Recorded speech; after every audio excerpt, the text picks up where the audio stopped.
ठीक है, I guess audio and everything is good. बढ़िया है, बढ़िया है, बढ़िया है, बढ़िया है, बढ़िया है। चलो तो शुरू करते भाई। Everyone, yes, good morning, good afternoon, जो भी चल रहा है तुम्हारे वहां। Welcome to this first session of कौन बनेगा ऑडिटो किंग। भाई आज का हम सेशन जो है that is going to be an introductory session. पहला लेक्चर है हमारे CA inter auditing and ethics के रेगुलर बैच का। ठीक है भाई, रेगुलर बैच का जो पहला लेक्चर है इसके अंदर हम दो चीजें करने वाले। सबसे पहले हम एक इंट्रोडक्शन लेने वाले कि चैप्टर के अंदर, सब्जेक्ट के अंदर हमें एग्जैक्टली करना क्या है, क्योंकि सब्जेक्ट के बारे में एज सच तुम्हें कोई बहुत ज्यादा पता नहीं होगा, आई एम अज्यूमिंग। दूसरी बात, इसके बाद हम एक इंट्रोडक्शन पूरा कंप्लीट ऑडिट प्रोसेस का लेने वाले हैं। बहुत ही मजा आने वाला है, डोंट वरी। मैं पहले इस पूरे बैच के बारे में बता देता हूं कि CA inter audit regular batch के अंदर हम क्या क्या करने वाले, so that you will be well equipped कि आगे चलते हुए व्हाट कैन यू एक्सपेक्ट। ठीक है ना, बढ़िया है ना, ठीक है, बढ़िया। देखो भाई, वीडियो क्वालिटी आज थोड़ी खराब लग रही होगी मेरे हिसाब से, बट दैट इज बिकॉज कुछ लाइटिंग में इशू आ चुका है जो मैं सॉल्व नहीं कर पा रहा हूं अभी तक में। बट ठीक है, वो हो जाएगा, आज बुला दूंगा मैं, वो हो जाएगा, डोंट वरी। ठीक है, anyway let's start by CA inter auditing and ethics. CA inter auditing and ethics तुम्हारे सीए इंटरमीडिएट का पेपर नंबर 5 है। क्या है? Paper number 5। अब ये पेपर नंबर 5 का पूरा टोटल जो है वो 100 मार्क्स का पेपर है। कितने मार्क्स का पेपर ये? 100 मार्क्स का कंप्लीट पेपर है। ऑप्शंस के साथ अगर अपने मानने चले तो 118 मार्क ऑप्शंस के साथ आएंगे, जिसके अंदर हमें कुछ ज्यादा नहीं, बस 50 लाने।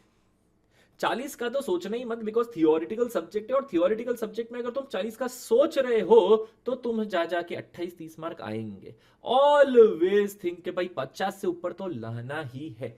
अब ये 50 से ऊपर कैसे लाएंगे ये मैं बाद में बताऊंगा तुम्हें, but before we start with this batch let me tell you a few things about audit. देखो, एक बात समझो,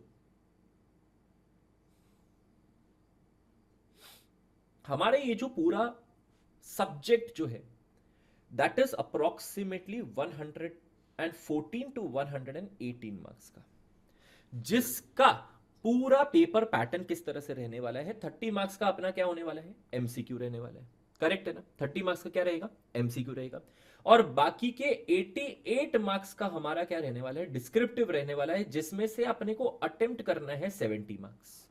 जिसमें से वही वाली कहानी तुम्हारी है कि भाई पहला वाला जो अपना क्वेश्चन है वो कंपलसरी रहेगा, बाकी के 5 क्वेश्चन में से आपको कोई भी 4 क्वेश्चन करने हैं। ठीक है, चलो अब ध्यान दो, each question will be of 14 marks each. 14 marks के 6 क्वेश्चंस रहेंगे 84 मार्क्स, प्लस एक क्वेश्चन में एक और ऑप्शन रहेगा 4 मार्क का, which is total of 88 marks. एक आखिरी वाले क्वेश्चन के अंदर 4-4 मार्क के 2 क्वेश्चंस होते हैं आइदर और वाले, कि दोनों में से आपको जो करना है, तो उस हिसाब से टोटल मिला के 88 मार्क्स आते हैं। बाकी आप 84 मार्क्स का डिस्क्रिप्टिव मान सकते हो और 30 मार्क का अपने एमसीक्यू मान सकते हैं, मेकिंग इट 114 मार्क्स का पेपर। करेक्ट है ना भाई? करेक्ट है ना? परफेक्ट। चलो नाउ 14 मार्क्स में से जैसा मैंने तुम्हें कहा कि फर्स्ट क्वेश्चन जो है वो हमारा कंपलसरी है। The first question will be compulsory, और बाकी के 5 क्वेश्चन में से तुम्हें एनी 4 करने हैं। कोई भी 4 क्वेश्चन अपने को क्या करने हैं? अटेंड करने हैं। एक क्वेश्चन तुम ऑप्शन में छोड़ सकते हो। सर इसका मतलब क्या हम कोई चैप्टर छोड़ सकते हैं ऑप्शन में? नहीं। आईसीआई के किसी भी पेपर में किसी भी चैप्टर का कोई पैटर्न नहीं होता कि हम चैप्टर नंबर 3 के साथ चैप्टर नंबर 7 को ही पूछेंगे, या चैप्टर नंबर 4 के साथ चैप्टर नंबर 9 को ही पूछेंगे, या ये पर्टिकुलर क्वेश्चन हमेशा इसी चैप्टर का आता है। ऐसा कोई फिक्स्ड पैटर्न नहीं है। तो डोंट थिंक कि मैं कोई एक पर्टिकुलर चैप्टर छोड़ दूं। It can be a multiple chapter वाला क्वेश्चन हो सकता है। मतलब लेट्स से फॉर एग्जांपल एक 14 मार्क्स का क्वेश्चन हुआ जिसके अंदर 4 मार्क का एक क्वेश्चन, 4 मार्क का दूसरा, 3 मार्क का एक तीसरा, और ऐसा भी हो सकता है कि 5 मार्क का एक हो सकता है, 4-4 8 3 11, और 3 मार्क का एक और। तो बेसिकली 4 क्वेश्चन ऐसे हो सकते हैं, और ये 4 क्वेश्चन मैं बता दूं किसी भी कॉम्बिनेशन ऑफ चैप्टर में से हो सकते हैं। तो ये तो बिल्कुल भी सोचना मत कि हम किसी भी चैप्टर को छोड़ सकते हो। आप अगर चैप्टर छोड़ रहे हो तो आप समझ जाना कि आप उस पर्टिकुलर चैप्टर के मार्क्स को छोड़ रहे हो। ठीक है, चलो नेक्स्ट 30 मार्क्स के हमारे एमसीक्यूज आएंगे, बहुत ज्यादा आसान एमसीक्यूज होते हैं और ऑटोमेटिकली नॉर्मली बच्चे जो है वो 30 मिनट्स के अंदर क्या कर लेते हैं भाई साहब, इस एमसीक्यू को पूरा कर ही लेते हैं।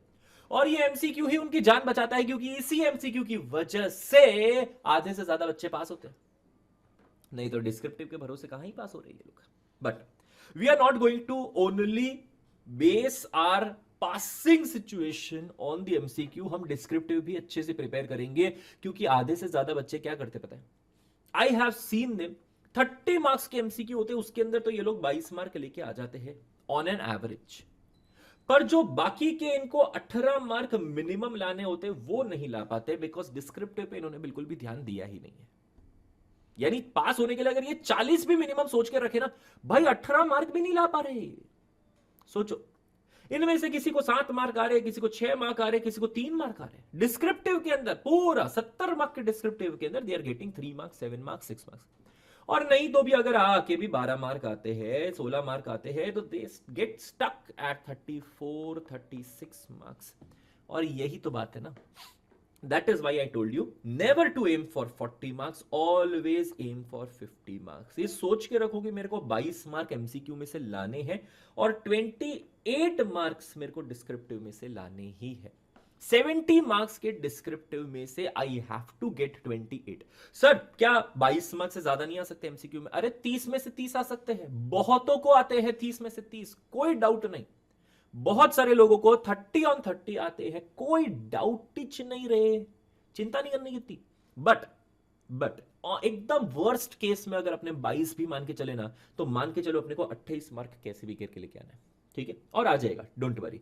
अगर पूरे सेशन में मेरे साथ अच्छे से अटेंटिवनेस के साथ पूरा एकदम ध्यान लगा के पढ़ लिया, क्योंकि देख भाई इसी हिसाब से मैंने ना 2.5 घंटे का सेशन रखा है रोज का, 2.5 आवर्स का। आज मैं 2 आवर्स का सेशन रखता ना, मैंने पहले सोचा था, मैं मजाक नहीं कर रहा, मैंने पहले सोचा था मैं 2 घंटे का सेशन रखूं इसको। पर 2 घंटे के सेशन में क्या होता पता है यार, ये कोर्स करीबन तुम समझ लो कि यार 130 आवर्स का कोर्स रहेगा ये 130 आवर्स का कोर्स रहेगा, बिकॉज मैं बिल्कुल भी जल्दबाजी नहीं करने वाला और उसके अंदर मैं बहुत चीजें करवाने वाला हूं, बहुत चीजें, मतलब तुम्हारी तरफ से जो पढ़ाई का जो काम रहेगा ना वो एकदम कम हो जाएगा। आज तुम मेरे लेक्चर के अंदर आए हो तो ये मेरी रिस्पॉन्सिबिलिटी बनती है कि मैं तुम्हें पूरा कंप्लीट पढ़ाई करवा के छोड़ू। तुम्हारी तरफ से तुम्हें बहुत ज्यादा कुछ करना पड़े ऐसा नहीं है। देखो तुम्हें वैसे भी सेल्फ स्टडी करना ही पड़ेगा, तुम्हें याद करना पड़ेगा, पर सर मैं एक बार क्वेश्चन एंड आंसर खुद से सारा करूं, ये करूं वो करूं, I don't want to leave any kind of homework on you guys. भाई तुम्हें होमवर्क करने की जरूरत नहीं, तुम्हें सिर्फ प्रिपरेशन करने की जरूरत है, कोई होमवर्क करने की जरूरत नहीं पड़ेगी, सिर्फ preparation, that's it, nothing at all. ठीक है, चलो तो ये हमारा पेपर पैटर्न हो चुका है for all the first timers, जो लोग पहली बार क्या कर रहे हैं, ऑडिट पढ़ रहे हैं। क्या सर इसके अलावा दूसरे भी लोग होंगे क्या जो बात करते हो? बिल्कुल होते हैं यार, बहुत सारे लोग ऐसे भी आ जाते हैं यहाँ पे, बहुत सारे लोग इस तरह से आते हैं जो जिन लोगों को कभी एक आध बार ऑडिट उन्होंने थोड़ा बहुत पढ़ा होगा, but they are not very clear with the subject. और यही सब्जेक्ट की खासियत है यार, यही इस सब्जेक्ट की खासियत है, you have to be very much sure with the subject, तभी जाके तुम्हें मार्क्स आ पाएंगे। ठीक है, और इसी श्योरिटी लाने के लिए मैं क्या क्या करने वाला हूं, मैं तुम्हें ये सब चीजें बता देता हूं। सबसे पहले कुछ चीजें जाननी चाहिए तुम्हें before we start with audit. सबसे पहला, a lot of people fail to understand this thing, there are no shortcuts to learning audit. तुम अगर शॉर्टकट अपनाने जाओगे तो 2-3 अटेम्प्ट तक शॉर्टकट ही लगाते रह जाओगे, और चौथे अटेम्प्ट में तुम ये रियलाइज करोगे कि नहीं यार, ऑडिट के अंदर सच में कोई शॉर्टकट नहीं अप्लाई हो सकता, कोई शॉर्टकट नहीं अप्लाई हो सकता। तुम सोचो कि सर मैंने सारे चैप्टर्स एक बार पढ़ लिए तो मेरे को एमसीक्यू आ जाएंगे, मैंने बहुत सारे एमसीक्यू भी सॉल्व करे, उसमें सब में मेरे को करेक्ट आंसर आ रहे थे, बहुत अच्छी बात है, कोई डाउट नहीं, मैं मना नहीं कर रहा, तेरे को 22-24 मार्क आ भी जाएंगे एमसीक्यू के अंदर, वही बात है। बट जैसा कि मैंने कहा, बाकी के 18 मार्क, वही 18 मार्क लाने के लिए अपने को डिटेल के अंदर ऑडिट पढ़ना पड़ेगा। तुम ऐसा सोचो मैं कोई चैप्टर छोड़ दूं, नहीं, तुम कोई चैप्टर छोड़ नहीं सकते। तुम ऐसा सोचो मैं सिर्फ रट्टाफिकेशन करूं हर एक चैप्टर का, बार बार पढ़ते रहो। सर आपने नोट्स देके रखे हुए, मैंने नोट्स देखे, क्या जबरदस्त नोट्स है सर 130 पेज में सारे कंप्लीट हो चुके हैं, थैंक यू वेरी मच। खुद की तारीफ कर रहा हूं but thank you very much. But तुम ऐसा बोलो कि सर सिर्फ नोट्स को मैं बार बार पढ़ता रहूं, याद करता रहूं तो हो जाएगा, नहीं। एप्लीकेशन बेस्ड क्वेश्चंस जो है वो नहीं आने वाले। क्वेश्चन पूछा है, उसका क्या आंसर लिखूं, नहीं पता चलने वाला है। दैट इज वाई सबसे ज्यादा जरूरी चीज इसके अंदर तुम्हारी क्या रहने वाली है, you have to understand the concepts. Lecture attend करके ध्यान से सुन के सारे कंसेप्ट्स को तुम्हें क्या करना पड़ेगा, समझना पड़ेगा। क्या बोलती भाई पब्लिक, सही है ना? क्या सही? ठीक है। तो there are no shortcuts to learning audit. याद रखना, आप 11 चैप्टर बिना कंसेप्ट्स को समझे हुए नहीं, याद भी नहीं कर पाओगे। तुम बोल रहे हो सर मैं लर्न करने बैठूं तो नहीं हो पाएगा विदाउट अंडरस्टैंडिंग कंसेप्ट, पता ही नहीं चलेगा इस क्वेश्चन का क्या आंसर लेना है। अच्छा, दूसरी बात, ये 11 के 11 चैप्टर्स जो इस ऑडिट के अंदर है ना, सब एक दूसरे के साथ कनेक्टेड है। सारे चैप्टर्स कहीं ना कहीं एक दूसरे चैप्टर्स के साथ कनेक्टेड है। वो तुम चैप्टर पढ़ना शुरू करोगे तो तुम्हें पता चलेगा। तो तुम्हें एक कंसेप्ट को दूसरे कंसेप्ट के साथ क्या करना पड़ेगा, जोड़ना पड़ेगा। एक कंसेप्ट को दूसरे कंसेप्ट के साथ जोड़ना पड़ेगा, कनेक्टिंग द डॉट्स। तो आप सिर्फ रट्टाफिकेशन के बेसिस पे नहीं कर पाओगे। पहला पॉइंट क्लियर एकदम, आई होप से, ठीक है। तो याद रखना, एकदम अपना अप्रोच एकदम क्लियर रखना। मुझे सारा कंसेप्ट, सारे टेक्निक समझ में आने चाहिए, तभी जाके याद होगा, वरना ऑडिट याद नहीं होगा। वरना वही कहानी चलती रहेगी, सर मैंने 2 बार ऑडिट पढ़ लिया, सर मैंने 3 बार ऑडिट पढ़ लिया, पर सर मुझे कुछ भी याद नहीं आ रहा है। कुछ भी याद नहीं आ रहा है, ऐसा तो होना ही नहीं चाहिए। कुछ भी याद नहीं आ रहा है, that is the main reason is you did not understand the concept. तुम सिर्फ याद कर रहे हो, पढ़ रहे हो, तो कुछ भी याद नहीं आएगा तुम्हें, ठीक है। Second thing, audit is a slow subject. देखो तुम्हारा ना एक और थियोरेटिकल सब्जेक्ट है लॉ करके। अब मैं बता दूं तुम्हें, लॉ वाला जो सब्जेक्ट है ना, ये थोड़ा फास्ट पेस्ड सब्जेक्ट है। कंपनीज एक्ट है, रूल्स रेगुलेशंस है, पेनल्टी प्रोविजंस है, ये वो एटसेट्रा एटसेट्रा, ऐसा करने का वैसा करने का सब दे के रखा हुआ है।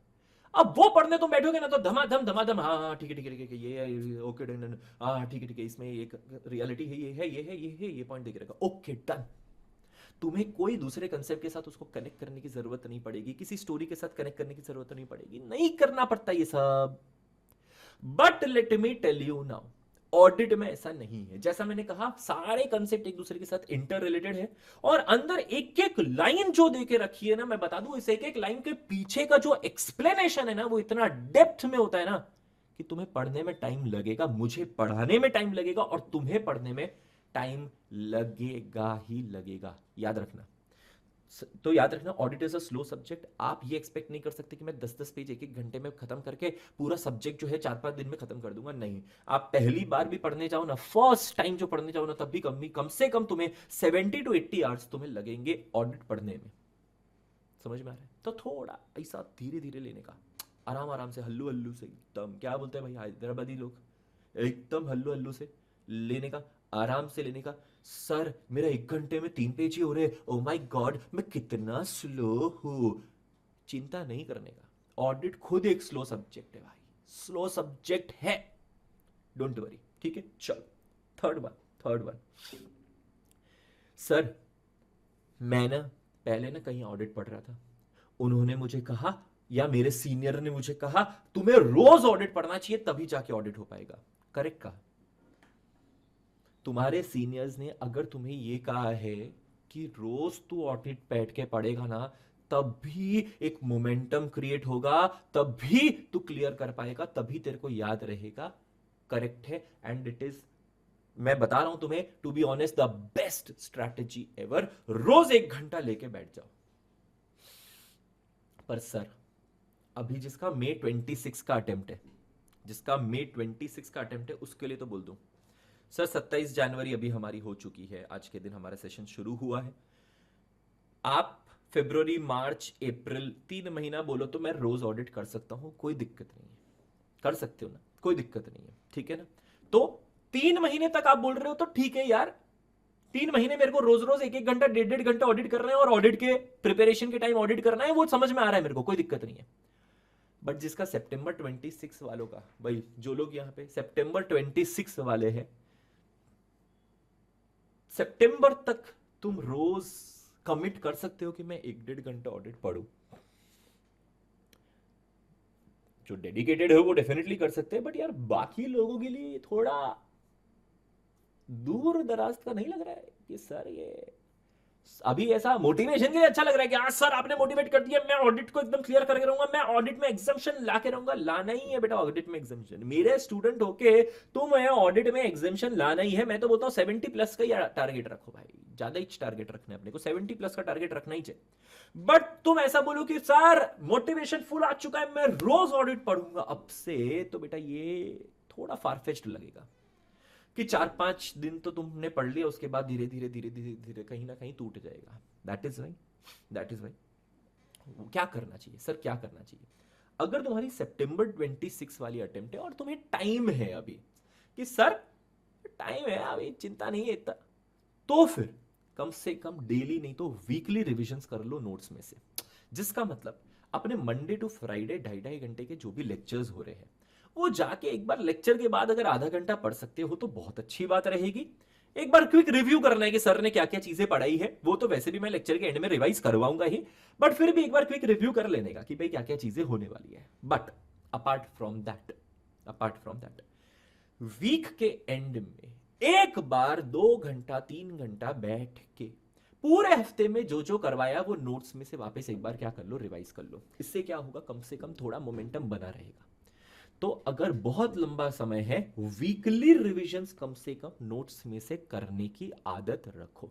फिर धीरे धीरे जब एग्जाम नजदीक आ रही हो, अपने बैच खत्म हो जाएगा, अगर एग्जाम नजदीक आ रही हो तब जाके अपना डेली रिवीजन क्या कर दो, शुरू कर दो। बट यस, डेली रिवीजन कहीं ना कहीं तो शुरू करना पड़ेगा एटलीस्ट, इफ नॉट तो एग्जाम के 2 महीने पहले तो आपको डेली रिवीजन शुरू करना ही चाहिए ऑडिट का। तभी एक मोमेंटम आएगा और तभी मन करेगा कि हाँ यार कम से कम 1-1.5 घंटा तो पढ़ रहा हूं। इससे ज्यादा तुम बोलोगे सर आप 6 घंटा ने 12 घंटे की बात कर रहे हो, ये नहीं होने वाला और बहुत सारे बच्चों से नहीं भी होता है। If you don't want to go for that 6 hours 12 hours वाला लंबा स्ट्रेच ऑडिट का, रोज का 1-1.5 घंटा पढ़ना शुरू कर दो कम से कम एग्जाम के 2-3 महीने पहले। ठीक है, चलो नेक्स्ट वन। नेक्स्ट सर, सदियों से मैं बता रहा हूं, वो अपना इंस्टाग्राम पे वो एक बार बीच में ट्रेंडिंग नहीं चल रहा था, वो ईयर्स, फिर वो अपने को 1980s में 1945 में, फिर वो स्टोन एज पे मंकी एज पे लेके जा रहा था, डायनासोर वाले एज पे लेके जा रहा था। नहीं कुछ एआई वाला ट्रेंड चल रहा था भाई, मेरे को भी इतना पता नहीं चला, बट यस कुछ चल रहा था। वैसे ही सदियों से मैं हर किसी को, मेरे सारे पुराने स्टूडेंट्स को बोलो, हर किसी को मैं एक ही चीज बोलता आ रहा हूं, कम से कम ऑडिट को 5 बार करते जाओ। सर ये 5 बार मतलब कोई ऐसा मंत्र है? हाँ मान के चलो मंत्र है, बाबा प्रीत का बताया हुआ मंत्र है कि ऑडिट को कम से कम 5 बार तेरे को रिवाइज करना पड़ेगा एग्जाम से पहले। सर कौन सी वाली? मेन एग्जाम से पहले आएगा, मेन एग्जाम से पहले, मेरी वाली एग्जाम से पहले नहीं, मेरी वाले एग्जाम से पहले नहीं। मेरी वाले एग्जाम्स के अंदर तू जब टेस्ट देगा, टेस्ट को मैं चेक करके मैं तेरे को पर्सनली बताऊंगा कि तेरे को क्या क्या चीजें करनी चाहिए। वो तो मेरे को पर्सनली पूछ भी सकता है, अगर मैंने तेरे को कांटेक्ट नहीं किया सामने से तो तू मेरे को पूछ सकता है, बट मैं तेरे को कांटेक्ट कर ही लूंगा, डोंट वरी। ठीक है, चल अब सुनो ध्यान से। तो audit is meant to be revised at least 5 times before the examination. मैं सदियों से कहता आ रहा हूं, और जिसने 5 बार कर दिया उसके, मैं मजाक नहीं कर रहा, जिसने 5 बार एक्चुअली में ट्रूली में मान के किया कि हाँ सर 5 बार करेंगे हम ऑडिट को, उसके कम से कम 77, 73, 68, 83, 88, 87 सब आए। पिछले ही तुम अटेम्प्ट के सितंबर 25 की बात कर रहा हूं, जनवरी वालों का तो अभी तक हुआ नहीं है, बट सितंबर 25 वाले अटेम्प्ट में 2 रैंकर्स निकले, AIR 27 और AIR 17। दोनों को मैंने पढ़ाया, दोनों को तुम पूछ सकते हो क्या तुमने प्रीत सर की 5 बार वाली स्ट्रैटेजी अप्लाई करी या नहीं? The answer would be yes. क्या उन्हें डर लगता था 5वीं बार से पहले? यस।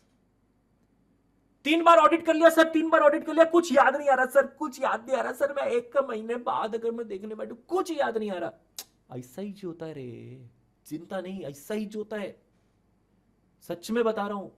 तो 2 बार ऑडिट करेगा, 1 बार के बाद लोगों का, कुछ कुछ लोगों का ऐसा, वो देखो तो सही, हाँ बोलते हैं सर मैंने ऑडिट किया था, मैं 1 महीने बाद जब वापस बैठा ना, मैंने देखा मुझे कुछ याद नहीं आ रहा है सर। अरे 1 बार के बाद तो एक्सपेक्ट कर ही नहीं सकता कि तेरे को ऑडिट याद आ जाए, 1 बार के बाद तो एक्सपेक्ट कर ही नहीं सकता।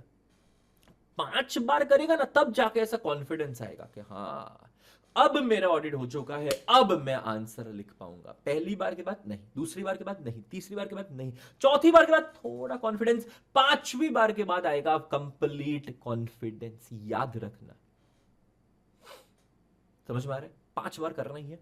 सर मैंने ना यूट्यूब पे, इसलिए मैं अभी लेक्चर का टाइम इसलिए मैं खोटी नहीं करना चाहता फालतू का, मैंने यूट्यूब पे एक 20-22 मिनट का अल्टीमेट ऑडिट प्रिपरेशन स्ट्रैटेजी डाल के रखी हुई है, ठीक है? I will send you the link also, don't worry.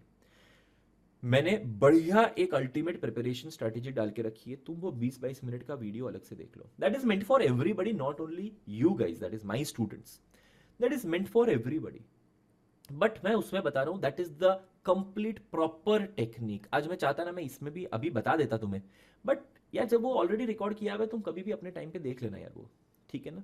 तो वो एक अल्टीमेट ऑडिट प्रिपरेशन स्ट्रैटेजी है, जाके देखो। वो अगर तुमने फॉलो कर दी, मैं बता रहा हूं दुनिया में कोई तुम्हें ऑडिट में फेल होने नहीं दे सकता, पास होगा ही होगा, कंप्लीट 100% मैं बोलता हूं तेरे को, ठीक है? चिंता नहीं करने की इतनी। चलो, लेक्चर का सीक्वेंस इस तरह से चलने वाला है, अनटिल अनलेस कुछ अनहोनी ना हो जाए या कुछ दूसरा अपने को नहीं रहेगा। नॉर्मली हम चैप्टर नंबर 1 करेंगे, 11 करेंगे। सर क्या बात करते हो, 1 के बाद सीधा 11? हाँ, आईसीआई ने ही ये बेवकूफी करी थी। 1 और 11 दोनों almost connected chapters and they should be done together only, but पता नहीं उन्होंने पहला एक रख के दूसरा एक लास्ट में रख दिया, I don't know why, but yes, major point is I am doing it chapter wise. ICI के मॉड्यूल की सही करना है ना अपने को, पढ़ाई अपने को पूरी तरह से कहां से करना है, आईसीआई के मॉड्यूल से डिटेल में, एक एक टेस्ट और अंडरस्टैंडिंग, एक एक एग्जांपल के साथ, ठीक है ना? तो चैप्टर नंबर 1 और 11 करेंगे, चैप्टर वाइज करेंगे, उसके बाद 4 करेंगे, बहुत बड़ा चैप्टर है वो, उसके बाद एक 6 उतना ही छोटा चैप्टर जितना बड़ा 4th है, फिर 2nd, 3rd, 7th, 8th, यहां तक जो चैप्टर्स है ना, मैं बता दूं दिस इज ऐसे based chapter, standard on auditing करके होता है तुम्हारे ऑडिट के अंदर, बताऊंगा बाद में। तो ये एक अलग तरह के, अलग लेवल के चैप्टर है, ये चैप्टर्स आपस में कनेक्टेड है, ये जो मैं बोल रहा हूं ना, इतने चैप्टर्स आपस में कनेक्टेड है 8, और ये जो बाकी के 3 चैप्टर है ना, 5, 9, 10, ये थोड़े अलग चैप्टर है, मतलब ये तुम एकदम लास्ट में करो और ये किसी भी सीक्वेंस में करो, 10 पहले कर लिया, 5 बाद में कर लिया, 9 पहले कर लिया, कोई फर्क नहीं पड़ेगा। बट यस, 1, 11, 4, 6, 2, 3, 7, 8 को नॉर्मली इसी सीक्वेंस में रखना। सर क्या हमें पढ़ाई भी इसी सीक्वेंस में करनी पड़ेगी? नहीं, जरूरी नहीं है, जरूरी नहीं है। मैं अपने लेक्चर्स इस सीक्वेंस में रख रहा हूं बिकॉज ऑफ सर्टन रीजन कि भाई मैं बड़े चैप्टर्स को एक साथ नहीं करवाना चाहता कि एक बड़ा चैप्टर अपना चलता गया 10 लेक्चर तक एक बड़ा चैप्टर चलता गया, उसके बाद वापस एक दूसरा चैप्टर चलता गया, सर 7-8 लेक्चर तक वो भी चलता गया। आई don't want that. What I want is कि एक बड़ा चैप्टर चल गया बीच में, फिर छोटा मैंने 1-2 चैप्टर रख दिया, फिर एक बड़ा चैप्टर रख दिया। दैट इज द रीजन मैंने 4th के बाद है ना 6 और 2 यानी छोटे चैप्टर रखे, फिर वापस एक बड़ा चैप्टर 3 वाला रखा। इसलिए मेरा सीक्वेंस थोड़ा इधर उधर है, डोंट वरी। तुम्हारी पढ़ाई का सीक्वेंस अपना नॉर्मल रहेगा, 1, 11, 2, 3, 4, 5 भी नहीं एक्चुअली, 1, 11, 2, 3, 4, 6, 7, 8, 5, 9, 10, ये तुम्हारे पढ़ने का सीक्वेंस है। वो सब मैंने अल्टीमेट ऑडिट प्रिपरेशन स्ट्रैटेजी में सब कुछ बताया हुआ ही है वैसे तो, ठीक है? चलो, सारे टॉपिक्स हम जो भी करेंगे, मैं बता दूं लेक्चर्स के अंदर हमारा सीक्वेंस कैसा रहने वाला है। आज तो मैं कंप्लीट ऑडिट प्रोसेस पढ़ाऊंगा, आज का हमारा चैप्टर शुरू होने नहीं वाला, चैप्टर नहीं शुरू होगा आज, मैं पूरा इंट्रोडक्शन दूंगा, मैं बताऊंगा उसका क्या है वो चीज, ठीक है? बट नेक्स्ट लेक्चर ऑनवर्ड्स जब हम चैप्टर नंबर 1 शुरू करेंगे, next lecture onwards chapter number 1 शुरू करेंगे, तो हर टॉपिक, जितने भी टॉपिक एक पर्टिकुलर सेशन में आज हमने किए, 2.5 घंटे में हमने जो किए, एंड में आखिरी के 10 मिनट में हम वो सारे टॉपिक्स को वापस क्या कर लेंगे, एक बार रिवाइज कर लेंगे, सारे टॉपिक्स वापस एक बार रिवाइज कर लेंगे at the end of the session. And उसके बाद जो अगला सेशन शुरू होगा उसमें वापस हम एक बार क्या कर लेंगे, रिवाइज कर लेंगे। This is something that I have learned in 9 years of my teaching कि भाई साहब आपको ऑडिट को बार बार क्या करवाते रहना पड़ेगा, रिवाइज करवाते रहना पड़ेगा, नहीं तो बच्चा तो क्या है, भूल ही जाएगा 100%। और तुम्हारी कोई गलती नहीं है इसके अंदर, सब्जेक्ट ही ऐसा है कि जिसके अंदर आप एक लेक्चर भरोगे, आप दूसरे लेक्चर तीसरे लेक्चर में आओगे, तब तक में आप पहले लेक्चर की हर चीज याद नहीं रख पाओगे। That is the major reason कि हम क्या करेंगे, बार बार एंड में स्टार्टिंग में रिवाइज करते रहेंगे। और अगर कोई छोटा मोटा चैप्टर हुआ, मैं तो बोलता हूं पूरा चैप्टर ही अपने क्या कर लेंगे, साथ में क्यूमुलेटिवली रिवाइज करते रहेंगे। देखो आई विल ट्राई जितना हो सके मैं क्यूमुलेटिव रिविजन्स करवाऊं, जितना हो सके मैं क्यूमुलेटिव रिविजन्स करवाऊं, no doubt about it. But क्या होगा पता है, क्यूमुलेटिव रिविजन्स में टाइम बहुत ज्यादा जाएगा। अगर बहुत बड़ा चैप्टर है ना, वहां प्रॉब्लम आ जाएगी, छोटे चैप्टर्स में तो अपने कर सकते, इसमें कोई दिक्कत नहीं है, ठीक है? चलो, दूसरा नेक्स्ट पॉइंट, पूरा का पूरा कोर्स आईसीआई के मॉड्यूल में से करेंगे। इसके अंदर आईसीआई के मॉड्यूल के अंदर मैं बता दूं जितना भी थियोरेटिकल पोर्शन है वो तो मैं एक्सप्लेन करूंगा ही, along with all my charts and everything. मेरे नोट्स आएंगे, मैं एक्सप्लेनेशंस दूंगा, मेरे चार्ट्स आएंगे, बहुत सारी चीजें इसके अंदर होने वाली, ठीक है? बट उसके अलावा मॉड्यूल के अंदर है ना टेस्ट और अंडरस्टैंडिंग्स होते हैं। मॉड्यूल के अंदर क्या होते हैं, टेस्ट योर अंडरस्टैंडिंग्स होते हैं। तो ये test your understandings case based study MCQs होते हैं, केस स्टडी बेस्ड एमसीक्यूज होते हैं, वो भी हम करेंगे क्लास के अंदर ही। टेस्ट योर अंडरस्टैंडिंग हो जाएगा, case study based MCQ class के अंदर करेंगे, थियोरेटिकल क्वेश्चंस भी अपने डिस्कशन कर लेंगे क्लास के अंदर। सर मेरे को थियोरेटिकल क्वेश्चन लिखना है, राइटिंग प्रैक्टिस कर सकता हूं? करो, करना ही पड़ेगा बेटा, करना ही पड़ेगा। थियोरेटिकल क्वेश्चन की तुम्हें राइटिंग प्रैक्टिस करनी ही पड़ेगी। सर थियोरेटिकल क्वेश्चन का क्वेश्चन आंसर क्योंकि क्या होता है पता है, आईसीए के मॉड्यूल में तुम देखोगे ना तो थियोरेटिकल क्वेश्चन का खाली रेफरेंस दिया होता है, इसका आंसर का खाली रेफरेंस दिया होता है, आंसर प्रॉपरली दिया नहीं होता है। मैंने एक पूरा मटेरियल बनाया हुआ है थियोरेटिकल क्वेश्चंस के आंसर का, पूरा मटेरियल बनाया है, पर मैं नहीं देने वाला तुम्हें वो। I am not going to give it to you. तुम लोग चैप्टर नंबर 1 कंप्लीट हुआ, मेरे को थियोरेटिकल क्वेश्चंस के सारे आंसर्स लिख के प्रॉपरली डिटेल्ड में लिख के मुझे दो। जब तुम मुझे दोगे तब मैं तुम्हें वो थियोरेटिकल क्वेश्चन का आंसर जो मैंने लिखा है वो मैं तुम्हें भेजूंगा, बट नहीं, तब तक नहीं। थियोरेटिकल क्वेश्चंस आप सारे लिख के मुझे जब स्कैन्ड कॉपी भेजोगे, यू कैन व्हाट्सएप इट, कोई दिक्कत नहीं है। तू मेरे को व्हाट्सएप कर देगा, अपने नाम वाम के साथ व्हाट्सएप करना, नहीं तो पता नहीं चलेगा। सब पूरा नाम वाम के साथ, हाँ बैच के साथ व्हाट्सएप करना, तो मैं देखूंगा, फिर मैं तेरे को ये थियोरेटिकल क्वेश्चन आंसर भेजूंगा, उससे पहले नहीं आएगा। सिंपल सी बात है, ठीक है। चलो, इसके अलावा हम लेक्चर के अंदर ही एक क्वेश्चन बैंक बनाया हुआ है, करीबन 400 पेज का भाई मैंने। इस 400 पेज के क्वेश्चन बैंक के अंदर एमटीपीज, आरटीपीज और प्रीवियस ईयर क्वेश्चन पिछले 6 अटेम्प्ट के चैप्टर वाइज मैंने क्या करके रखे, बाइफरगेट करके रखे हुए, ठीक है, पूरे आंसर्स के साथ, प्रॉपर आंसर्स के साथ। वो सारा पूरा का पूरा क्वेश्चन बैंक अपने चैप्टर के एंड में क्या कर लेंगे, क्विकली रिवाइज कर लेंगे, ऊपर ऊपर से फटाफट देख लेंगे। खाली मेन पर्पस क्या होगा, क्वेश्चन देखना और फिर उसके बेसिस पे आंसर देखना कि ये क्वेश्चन है, ये वाला आंसर अपने को उसका लिखना है। Main thing would be to understand the question. तो वो पूरा क्वेश्चन बैंक अपने क्या करने वाले, लेक्चर के अंदर ही डिस्कस करेंगे। लेक्चर के अंदर ही पूरा का पूरा क्वेश्चन बैंक क्या कर लेंगे, डिस्कस कर लेंगे। बताओ अब क्या तुम्हारे हाथ में क्या रहा। एक थोड़ी राइटिंग प्रैक्टिस करनी है थियोरेटिकल क्वेश्चन की, वो राइटिंग प्रैक्टिस करनी है और फिर बस प्रिपेयर करते रहो, बस सिंपल। अच्छा, इसके अलावा you are going to have 8 chapter wise test. First 11 chapter खत्म होगा तब एक टेस्ट ले लूंगा मैं, फिर अपना 4th चैप्टर खत्म होगा तब एक टेस्ट ले लूंगा, 4th और 6th का आई थिंकिंग साथ में ले लूंगा, सेकंड चैप्टर का एक टेस्ट ले लूंगा, 3rd चैप्टर का एक टेस्ट लूंगा, 7, 8 का एक टेस्ट ले लूंगा, 5, 9 का एक, ऐसे करके 8 चैप्टर वाइज टेस्ट तुम्हारी होने वाली है। छोटे छोटे चैप्टर होंगे तो 2 चैप्टर की एक होगी, नहीं तो एक चैप्टर की सिंगल चैप्टर की होगी।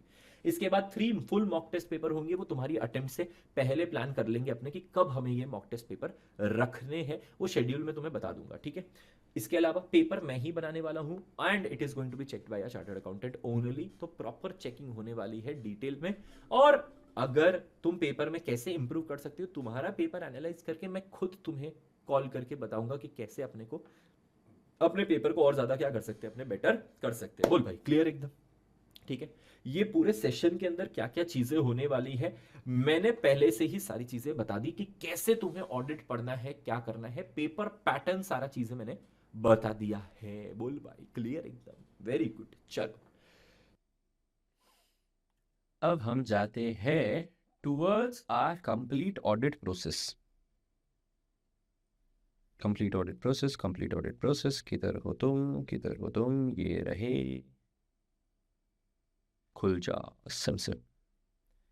देखो भाई, आज का तुम्हारा जो लेक्चर का फोल्डर है उसी के अंदर मैंने ये डाला हुआ है, और तुम्हें जो बुक्स मिल रही है, ठीक है, उसके अंदर भी, नोट्स के अंदर भी कंप्लीट ऑडिट प्रोसेस पूरा है। तो ऐसा तुम्हें कुछ लिखने की जरूरत नहीं पड़ेगी, डोंट वरी अबाउट इट, ठीक है। चलो नाउ, कंप्लीट ऑडिट प्रोसेस क्या चीज होती है ये समझा देता हूं मैं तुम्हें। देखो, हमारे जो 11 चैप्टर्स है, फर्स्ट ऑफ ऑल अंडरस्टैंड, हमारे जो 11 चैप्टर्स है ये आपस में एक दूसरे के साथ इंटरकनेक्टेड है। आज चैप्टर 8 जो है वो चैप्टर 1 के साथ मिला हुआ होता है। कोई ना कोई टर्मिनोलॉजी चैप्टर 8 की चैप्टर 1 के अंदर दिए हुए। अरे हम चैप्टर नंबर 1 कर रहे हैं भाई, चैप्टर नंबर 8 की टर्मिनोलॉजी आ रहे हैं, अपने कंफ्यूज हो रहे, बोले ये क्या चल रहा है यार, ये क्या है। अच्छा, सेकंड, अब कहीं ना कहीं चैप्टर नंबर 11 जो है चैप्टर नंबर 2 के साथ, चैप्टर नंबर 7 जो है चैप्टर नंबर 3 के साथ कहीं ना कहीं जुड़ा हुआ ही है भाई। तो बहुत ही कंफ्यूजिंग करके रखा है मैंने। That is the major reason भाई कि ऑडिट के अंदर क्यों बच्चे कंफ्यूज हो जाते हैं। फिर वो बोलते हैं यार सर क्या है, पढ़ने का मन नहीं कर रहा है सर, ये क्या दे के रखा है, कौन सा शब्द दे के रखा है, ये तो हमने अब तक पढ़ा ही नहीं है कोई। करेक्ट। अब ये थोड़ी वेट करेंगे कि पूरा चैप्टर आप पूरा सारे के सारे चैप्टर कर लो, फिर हम एकदम से रिकॉल करेंगे कि अच्छा चैप्टर 8 में आप ये जो समझा रहे हो वो ही शब्द आया था क्या चैप्टर 1 में, ओ वापिस हम चैप्टर 1 में जाएंगे कि अच्छा अब समझेंगे चैप्टर, अब समझ में आ रहा है चैप्टर नंबर 1, ओहो। तो ये कंफ्यूजन अपने को रखने की नहीं है। मैंने क्या कर दिया, मैंने कंप्लीट ऑडिट प्रोसेस बनाया हुआ है, पूरा ऑडिट शुरुआत से लेके एंड तक, बोल रहा हूं मैं क्या, शुरुआत से लेके एंड तक पूरा ऑडिट का जो प्रोसीजर है उसके अंदर जो टर्मिनोलॉजीज आने वाली है, जो कनेक्शन है, जो सेटअप है कि इसके बाद ऐसा होता है इसके बाद वैसा होता है, वो सारा मैंने इन 2 पेजेस के अंदर कवर कर दिया है। खत्म। 3 पेजेस के अंदर, सॉरी, 3 पेजेस के अंदर कवर कर दिया। That's it. ये देख लो, ये तुम्हारा कंप्लीट ऑडिट प्रोसेस है। 3 पेज के अंदर पूरा का पूरा ऑडिट प्रोसेस जो है कवर कर दिया। Your most major thing right now would be to understand and learn this complete audit process. तो आज हम जो complete audit process करेंगे, आज के दिन पे जाके ये complete audit process पूरा याद करना है तुम्हें। आप अरे मस्त से पढ़ेंगे, रिवाइज करेंगे, पूरा याद करना है तुम्हें। उसके बाद ही tomorrow then we'll start with chapter number 1। क्या बोलती भाई, सही है ना पब्लिक? करेक्ट, बहुत अच्छे। चलो लेट्स स्टार्ट। अब ये पूरा एंटायर कंप्लीट ऑडिट प्रोसेस आराम से डिटेल में अच्छे से शांति से पढ़ो, क्योंकि पहली बार तुम ऑडिट कर रहे हो यार, पहली बार तुम ऑडिट कर रहे हो, तुम्हें पता ही नहीं है। अच्छा जो सर हमने थोड़ा बहुत पहले कभी किया, छोड़ दे, अभी भूल जा। सब देखो, in order to learn the right thing you need to unlearn the wrong thing. कुछ भी उल्टा सीधा पढ़ा हो, कुछ भी इधर उधर का पढ़ा हो, सब छोड़ दो। अभी प्रॉपर तरीके से एकदम स्ट्रक्चर्ड मैनर में डिटेल के अंदर समझो, मजा आएगी। ठीक है, चल लेट्स सी। देखो भाई, ऑडिट क्या चीज होती है, क्यों होता है, इसके पीछे का कारण क्या है, रीजन क्या है, मैं बताता हूँ इसके पीछे का। ठीक है, इसके पीछे का रीजन क्या है ये मैं बताऊँ तुम्हें। सुनो ध्यान से। देख, नॉर्मली ऐसा होता है कि देखो अपने को पता है कि कंपनी जो है उसका जो ओनरशिप होता है, company is a separate legal entity. Sir ये हमने लॉ में पढ़ा था सर, ये हमें पता है। Company is a separate legal entity, ये तो तुम्हें पता है। बट कंपनी में तुम्हें ये भी पता होना चाहिए कि कंपनी के अंदर जो ओनरशिप होती है, कंपनी के अंदर जो ओनरशिप होती है और जो मैनेजमेंट होता है वो बहुत अलग होता है। करेक्ट है ना? ओनरशिप मैनेजमेंट अलग होता है। कंपनी का ओनर्स जो होते हैं वो शेयर होल्डर्स होते हैं, कंपनी को चलाने वाले शेयर होल्डर्स अलग, और कंपनी को ओन करने वाले शेयर होल्डर्स अलग, और कंपनी को चलाने वाला मैनेजमेंट यानी अलग। तो मैनेजमेंट बोलो, बोर्ड ऑफ डायरेक्टर्स बोलो, ये कंपनी के डे टू डे एक्टिविटीज क्या करते हैं, परफॉर्म करते हैं। ठीक है, ये कंपनी को क्या करते हैं, ऑपरेट करते हैं। अच्छा, अब उन्होंने कैसा ऑपरेट किया, उन्होंने क्या बोलते हैं, प्रॉफिट कमाया, लॉस किया, कितने असेट्स बढ़ाए हैं, कितना ग्रो किया है, ये सब कैसे पता चलेगा? तो मैनेजमेंट क्या बनाएगा, फाइनेंशियल स्टेटमेंट्स बनाएगा। मैनेजमेंट क्या बनाएगा, फाइनेंशियल स्टेटमेंट बनाएगा, जिसमें वो पीएनएल बनाएगा। पीएनएल में पता चलेगा हाँ भाई इतना हमारा क्या हो रहा है, प्रॉफिट हो रहा है। बैलेंस शीट बनाएगा तो पता चलेगा इतना हमारा फाइनेंशियल पोजीशन है, इतनी असेट्स है, इतनी लायबिलिटी है। करेक्ट है ना? ठीक है। बट अब सवाल ये होता है कि जो शेयर होल्डर्स है इनको कैसे पता चलेगा? तो शेयर होल्डर, सीधी सी बात है, वो क्या करने वाले, they are going to read the financial statements in order to take any kind of decision कि मुझे क्या बोलते हैं और पैसा इन्वेस्ट करना है इस कंपनी में, या मुझे अपना पैसा निकाल लेना है, क्या करना है। In order to take this kind of decisions the share holders read the entire financial statement along with notes to account, ऐसा हम अज्यूम करके चल रहे हैं। और उसके बेसिस पर वो देखते हैं कि यार कंपनी सही चल रही है, गलत चल रही है, मुझे कुछ बदलाव करवाने हैं मैनेजमेंट के अंदर या नहीं। ठीक, चल। तो शेयर होल्डर फाइनेंशियल स्टेटमेंट पढ़ते हैं। अपन डाउट आता है सर, अभी मैं किसी कंपनी को ओन करता हूँ, मेरा मैनेजमेंट वहां पे वो काम कर रहा है, मैं बैठा हूँ मस्त से एकदम। अब मैनेजमेंट खुद ही सारी एक्टिविटी कर रहा है और उन एक्टिविटीज का पूरा फाइनेंशियल स्टेटमेंट कच्चा चिट्ठा खुद बना रहा है। डाउट ये होता है कि वो फाइनेंशियल स्टेटमेंट में सब कुछ सही लिख रहा है, ये मैं कैसे मान लूं? भाई काम भी तूने किया और उसका जो अंजाम है, नतीजा है, जो फाइनेंशियल स्टेटमेंट है वो भी तू ही बना रहा है।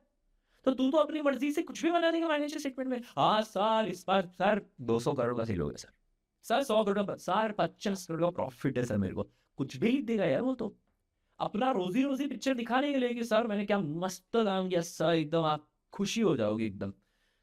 तो वो तो कुछ भी फाइनेंशियल स्टेटमेंट बना देगा, तो मैं कैसे भरोसा करूँ इस फाइनेंशियल स्टेटमेंट पे? करेक्ट है ना? तो शेयर होल्डर को मैनेजमेंट के ऊपर क्या होने लगे, ट्रस्ट इशू होने लग गया है। होता है क्या? तुम्हें भी होता है ना? हाँ, तुम्हारा भी अगर बहुत बार कटा होगा तो तुम्हें भी ट्रस्ट इशू होगा। वैसे ही शेयर होल्डर्स का हुआ है, इतने फ्रॉड हुए इंडिया में, इतने फ्रॉड हुए, शेयर होल्डर बोले हमारे से ज्यादा तो किसी का नहीं कटा है। तो शेयर होल्डर को तो बहुत जबरदस्त ट्रस्ट होने लग गया मैनेजमेंट के कि भाई ये जो फाइनेंशियल स्टेटमेंट जिसके बेसिस पे मैं डिसीजन ले रहा हूँ, क्या वो फाइनेंशियल स्टेटमेंट एक्चुअली करेक्ट है या नहीं है। Does the financial statement show a true and fair view. कभी शब्द सुना भाई तूने? ऑफ कोर्स सुना ही होना चाहिए, सुना ही होना चाहिए। Does the financial statement show a true and fair view. क्या ये फाइनेंशियल स्टेटमेंट शत प्रतिशत असली चीजें सही बता रहा है या नहीं बता रहा, ये अपने फाइनेंशियल स्टेटमेंट से पता चलेगा। क्या करें ठीक है। तो शेयर होल्डर ने बोला एक आइडिया आता है, मैं एक इंडिपेंडेंट पर्सन को हायर करता हूं। इंडिपेंडेंट पर्सन बोले तो जिसका कंपनी से कोई लेना देना नहीं है, कंपनी ऊंचाइयों तक चली जाए उसको कोई फर्क नहीं पड़ने वाला है, कंपनी डूब के गिर जाए उसको कोई फर्क नहीं पड़ने वाला। वो जो बताएगा एकदम ऑब्जेक्टिवली विदाउट एनी बायसनेस सही चीज बताएगा। क्योंकि वो बंदा इंडिपेंडेंट है, इसलिए इंडिपेंडेंट होना जरूरी है किसी भी चीज में। किसी भी इंसान पे भरोसा करने के लिए उसका इंडिपेंडेंट होना जरूरी है। तो बोलते हैं हम एक इंडिपेंडेंट पर्सन को हायर करते हैं जो कंपनी के इन फाइनेंशियल स्टेटमेंट्स को क्या करेगा, पूरा डिटेल के अंदर क्या करेगा, चेक करेगा, मस्त से एकदम डेप्थ में घुस जाएगा, डिटेल में चेक करेगा, एग्जामिन करेगा और फिर हमें एक राय देगा। क्या देगा? राय बोले तो क्या, ओपिनियन। हमें क्या देगा? एक राय देगा, ओपिनियन देगा कि देख भाई शेयर होल्डर, मैंने ये फाइनेंशियल स्टेटमेंट चेक कर लिए, फाइनेंशियल स्टेटमेंट को बनाने के लिए पीछे जो बुक्स ऑफ अकाउंट से ट्रांजैक्शन थे एक्चुअली में हुए नहीं हुए, करेक्ट अमाउंट पे रिकॉर्ड हुए, सारी चीजें मैंने क्या कर ली, डेप्थ में चेक कर ली। और मेरे ओपिनियन में this financial statement gives a true and fair view. क्या बोला? मेरे ओपिनियन में this financial statement gives a true and fair view. तब समझना ध्यान से कि अब ये ओपिनियन आने के बाद शेयर होल्डर को भरोसा होगा कि हाँ यार एक इंडिपेंडेंट पर्सन इसलिए वो झूठ नहीं बोलेगा, जो ऑब्जेक्टिव है वो सही बोलेगा। एक इंडिपेंडेंट पर्सन ने मुझे एक अश्योरेंस दिया है, आश्वासन दिया है, कॉन्फिडेंस दिया है। शब्द पे ध्यान देना, मेरे को क्या दिया? एक आश्वासन, अश्योरेंस, कॉन्फिडेंस दिया है कि यस जो ओपिनियन है वो एकदम करेक्ट है, financial statement show true and fair view. अब मैं इस फाइनेंशियल स्टेटमेंट पर भरोसा करके क्या कर सकता हूँ, फाइनेंशियल स्टेटमेंट्स पूरा चेक कर सकता हूँ, मतलब पूरा डिसाइड कर सकता हूँ फाइनेंशियल स्टेटमेंट के बेसिस पे। बोलो, इज इट क्लियर? इस इंडिपेंडेंट पर्सन को हम कहते हैं ऑडिटर। इस इंडिपेंडेंट पर्सन को हम क्या कहते हैं? ऑडिटर। तो इस इंडिपेंडेंट पर्सन के ओपिनियन देने की वजह से शेयर होल्डर को एक अश्योरेंस मिलता है, आश्वासन मिलता है कि यस सब कुछ सही है। बोलो भाई, इज दैट क्लियर एवरीवन? ठीक है, चलो। अब ये ऑडिटर सीए ही होना चाहिए सर, ऐसा जरूरी है? यस। किसी भी कंपनी के अंदर at least for a company an auditor should always be A chartered accountant. Sir ऐसा कहां लिखा हुआ है? कंपनीज एक्ट के सेक्शन 141 सब सेक्शन 1 के अंदर लिखा हुआ है एलिजिबिलिटी क्राइटेरिया के ऑडिटर का हमेशा chartered accountant as defined under the institute of chartered accountant, the chartered accountants act 1949, उसी चार्टर्ड अकाउंटेंट को ही आप क्या कर सकते हो? ऑडिटर बना सकते हो। That is why we have a monopoly in case of a statutory audit, that is any audit that is required by a company. Sir partnership proprietorship में हमने देखा है कि ऑडिट जो है वो तो सीए ही करता है, मतलब कोई भी ऑडिट हो सीए ही करता है। यस, क्यों? अब मेरे को एक बात बताओ, कंपनी ऑडिट क्यों करवाता है? Because it is required under companies act. वहां पे लिखा हुआ है कि तेरे को 141 के अंदर लिखा हुआ है कि तेरे को सीए से करवाना पड़ेगा। अच्छा, दूसरा ये जो पार्टनरशिप, प्रोप्राइटरशिप, दूसरा कोई ट्रस्ट हो गया, सोसाइटी हो गया, ये लोग ऑडिट क्यों करवाते हैं? क्योंकि कहीं ना कहीं इनके ऊपर भी कोई ना कोई रूल्स रेगुलेशन लगते हैं। ठीक है, जैसे मैं एग्जांपल बताता हूँ, मानो पार्टनरशिप, प्रोप्राइटरशिप होते हैं, इनको इनकम टैक्स एक्ट के अंदर टैक्स ऑडिट करवाना होता है। ठीक है, जब तुम्हारा इनकम टैक्स हो जाएगा तो आई डोंट नो कितनों का हो गया, बट अगर हो गया तो तुम्हें पता होना चाहिए कि भाई टैक्स ऑडिट अपने को करवाना पड़ता है अगर अपना टर्नओवर 1 करोड़ से ज्यादा या 50 लाख से ज्यादा हो गया in the case of business और प्रोफेशन।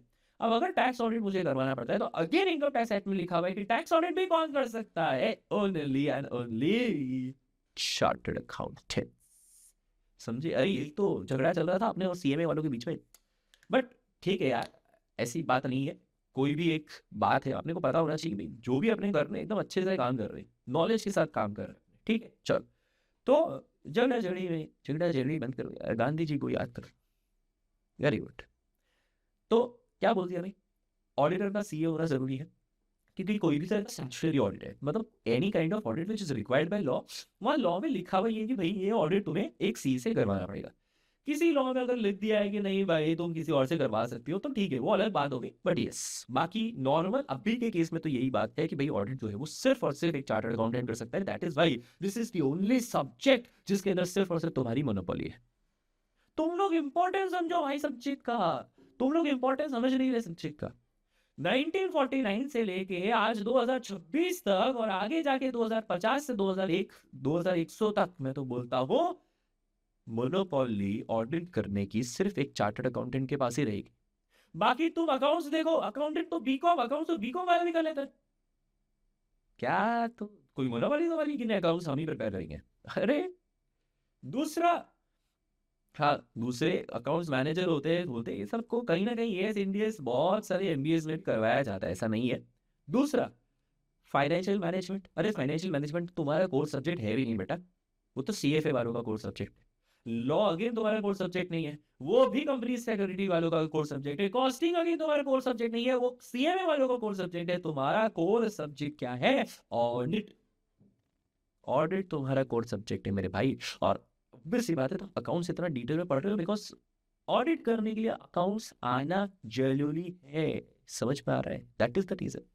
तो इम्पोर्टेंट समझो यार, है ऑडिट कर रहे हैं यार, ऑडिट करना पड़ेगा, ऑडिट को समझना क्यों इतना ज्यादा जरूरी है। ठीक है चलो ना, तो जैसा आपने पढ़ा, सबसे पहला ऑडिट क्या चीज होती है उसका बेसिक हमने समझा कि audit of financial statement is necessary to ensure reliability of financial statement by the stakeholder mainly due to separation of ownership and management in the company। कि भाई separation of ownership और management in the company की वजह से एक rely हम कर सके फाइनेंशियल स्टेटमेंट के ऊपर, इसलिए हमारा ऑडिट करवाना जरूरी है। ठीक है चल, अब ऑडिटर का मेन ऑब्जेक्टिव क्या है? What is the main objective of the auditor? हम ऑडिट क्यों कर रहे हैं सर? हम फाइनेंशियल स्टेटमेंट को चेक करके ये देखना चाहते हैं कि क्या फाइनेंशियल स्टेटमेंट में कोई भी बड़ी वाली गड़बड़ नहीं होनी चाहिए।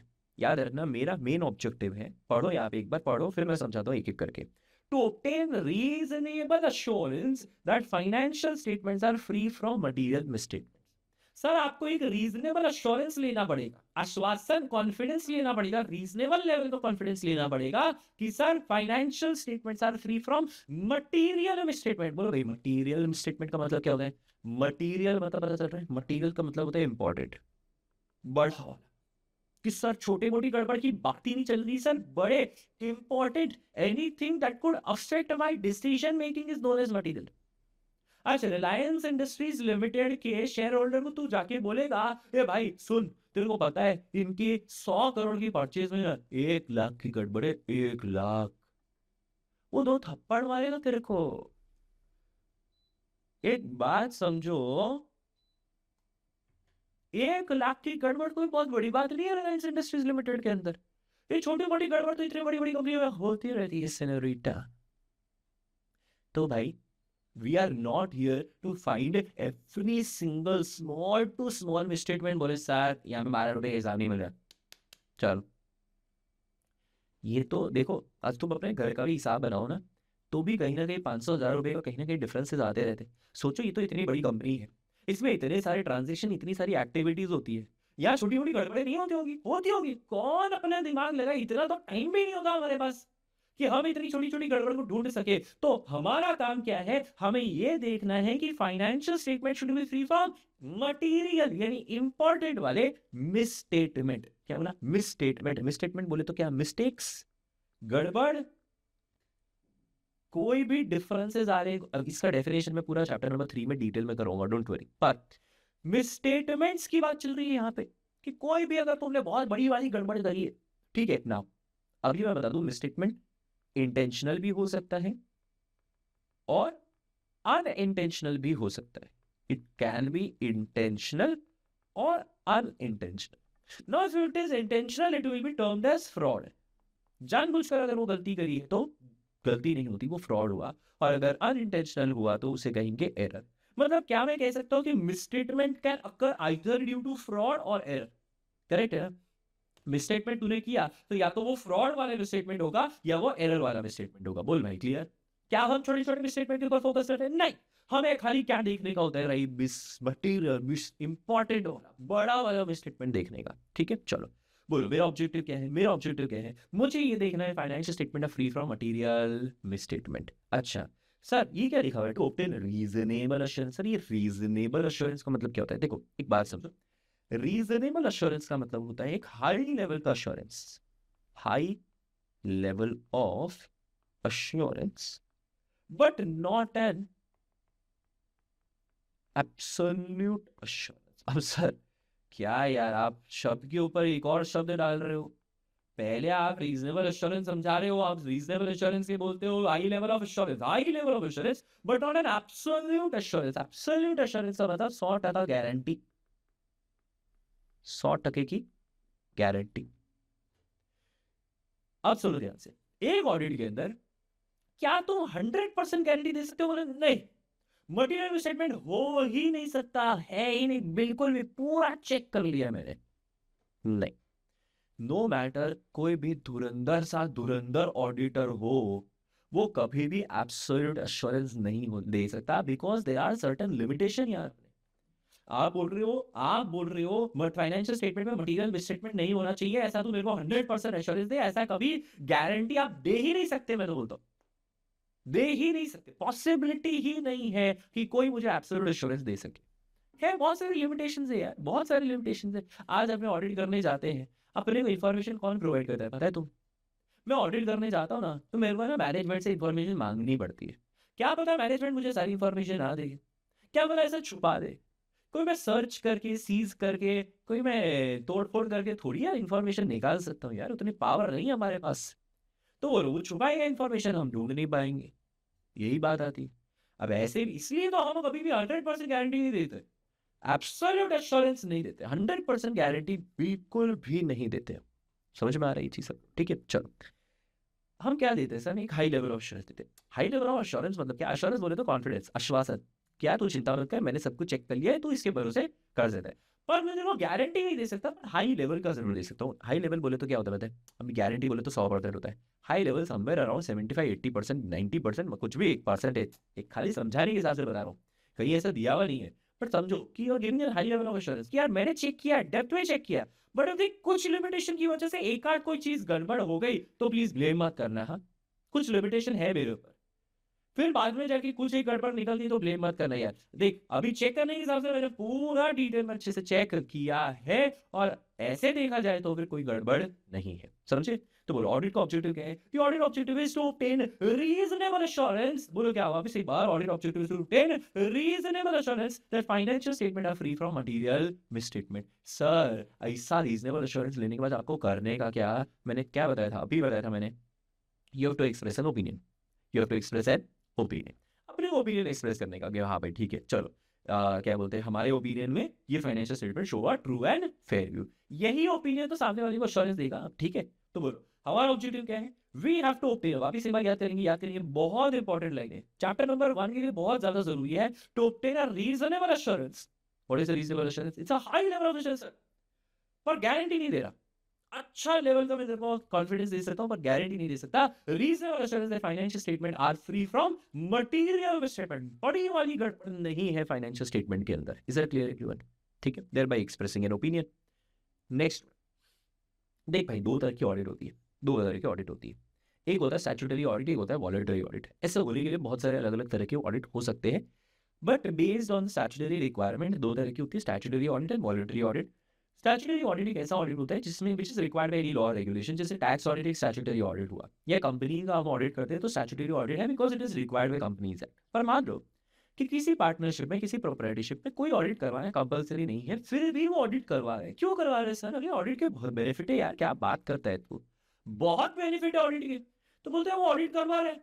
अब वो ऑडिट करवा रहे हैं, वॉलंटरी ऑडिट, वो ऑडिट करवा रहे हैं, कहीं रिक्वायर्ड नहीं है बाय लॉ रेगुलेशन, वो अपनी मर्जी से करवा रहे हैं, तो उसे क्या कहेंगे? Voluntary audit. वो नाम से बस चल रहा है, not a very important topic, but ये पता होना चाहिए कहीं ना कहीं तुमने पढ़ लिया तो, कि यस दो तरह के ऑडिट होते हैं, अपने स्टैट्यूटरी ऑडिट और वॉलंटरी ऑडिट। ठीक है, नेक्स्ट अब हम बात करें, यहाँ से शुरू करेंगे प्री एंगेजमेंट एक्टिविटी के, ठीक है। यहाँ से हम बात शुरू करेंगे किसकी, प्री एंगेजमेंट एक्टिविटी। सर ये क्या होती है, ये क्या बात कर रहे हो आप सर, एंगेजमेंट एंगेजमेंट की बात ही कर रहे हो, मतलब आप थोड़े थोड़ा रोमांटिक से हो रहे हो। नहीं, वो वाले एंगेजमेंट की बात ही नहीं चल रही यहाँ पे, वो वाले एंगेजमेंट की बात ही नहीं चल रही जो तुम सोच रहे हो, ठीक है। ये एंगेजमेंट की बात चल रही है यहाँ पर। हमारा यहाँ पे भी दो लोगों का मिलन हो रहा है, दो लोगों का मिलन हो रहा है यहाँ पे भी, पर वो दो लोग वो नहीं है जो तुम सोच रहे हो। यहाँ दो लोग होंगे, ऑडिटर और मैनेजमेंट, ऑडिटर और मैनेजमेंट। इस एंगेजमेंट को उसे कहते हैं एंगेजमेंट। सर एंगेजमेंट बोले तो क्या, एंगेजमेंट बोले तो क्या, कोई भी ऐसा agreement between the auditor and management to perform a certain activities known as engagement. It's known as an engagement. इधर अपने कौन सी एंगेजमेंट की बात कर रहे हैं, ऑडिट एंगेजमेंट की बात कर रहे हैं, कि ऑडिट करने का काम उसे कहते हैं एंगेजमेंट। ऑडिट करने के काम को क्या कहेंगे, एंगेजमेंट, ठीक है। अभी सर क्या होता है प्री एंगेजमेंट एक्टिविटी, बताता हूं, ठीक है। सुनो ध्यान से, एक कहानी से शुरुआत करते हैं, एक कहानी से शुरुआत करते हैं। हमारे इस कहानी के कैरेक्टर का नाम है कोशिश। कोशिश भाई साहब जो है, कोशिश भाई साहब जो है, इन्होंने अभी अभी फाइनल की एग्जामिनेशन दी थी, ठीक है, जनवरी के अटेम्प्ट के अंदर इन्होंने फाइनल की एग्जामिनेशन दी थी। रिजल्ट नजदीक आ रहा है, करीब करीब फरवरी एंड मार्च स्टार्टिंग के अंदर, मार्च स्टार्टिंग के अंदर सर रिजल्ट एकदम नजदीक आ रहा है। 2 दिन बचे थे रिजल्ट के। कोशिश भाई साहब की धड़कनें एकदम तेज हो, नोटिफिकेशन आता है, जैसे ही आता है ना रिजल्ट का नोटिफिकेशन आता है ना कि भाई result will be announced on this particular date et cetera et cetera, अब भाई एकदम फाइनल वालों की दिल की धड़कनें बढ़ जाती है।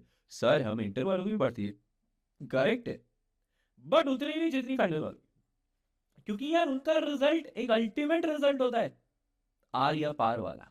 क्या ये either you become a chartered accountant और नेक्स्ट अटेम्प्ट पर बनोगे जरूर, पर यस। तो वो यही बोल रहा है यार, एक तो अंडरस्टैंड दिस थिंग, क्या फाइनल का रिजल्ट सबसे अल्टीमेट दिल की धड़कन बढ़ाने वाला रिजल्ट है।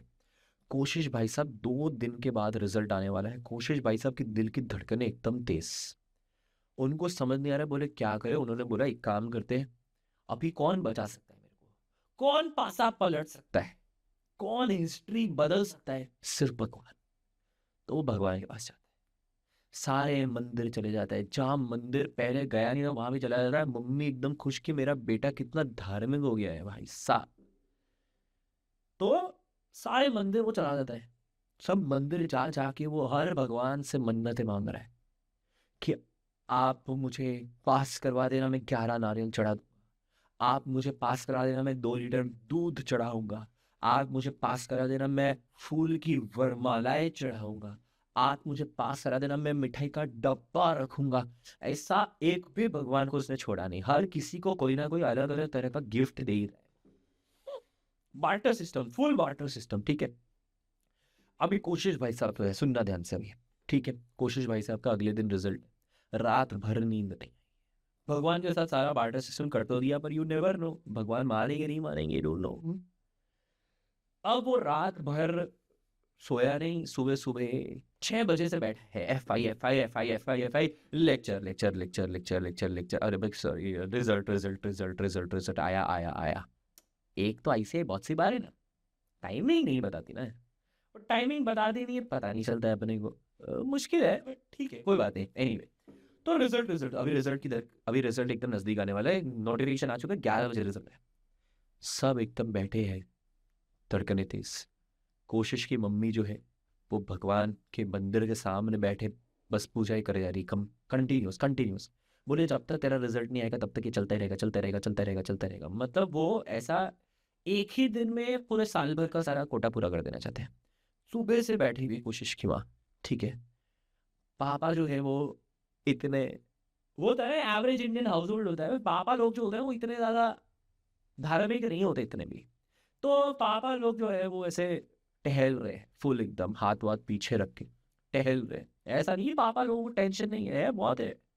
पापा टेंशन सर पे नहीं दिखेगा, सर पे बिल्कुल नहीं दिखेगा, चेहरे पे नहीं दिखेगा, वो दिया रहेगा, अरे हाँ ठीक है, एकदम फुल एटीट्यूड में पापा टहल। कोशिश कंप्यूटर के सामने बैठे, कोशिश का भाई या कोशिश की बहन, चलो ये कोशिश की एक बहन बना देते हैं। कोशिश की बहन सब बाजू में बैठी हुई है, सपोर्ट में एकदम फुल सपोर्ट में बैठी हुई एकदम, कि हाँ भाई ठीक है, चलो हो जाएगा हो जाएगा हो जाएगा हो जाएगा, yes come on come on come on. एकदम से आया notification, result has been announced. भाई साहब, रिजल्ट अनाउंस हो रहा है। अब ये रिजल्ट अनाउंस हुआ, कोशिश ने अपना WRO नंबर डाला, उसने अपना हाँ सारा रोल नंबर डाल दिया, फिर उसने वो कैप्चा कोड डाला। भाई पहली बार में वो कैप्चा कोड गलत आया, कोशिश बोलता है यार हट। बहन बोलती है ठीक है, शांत शांत शांत शांत, शांति से हटा, पहले वापस एक बार, वापस एक बार।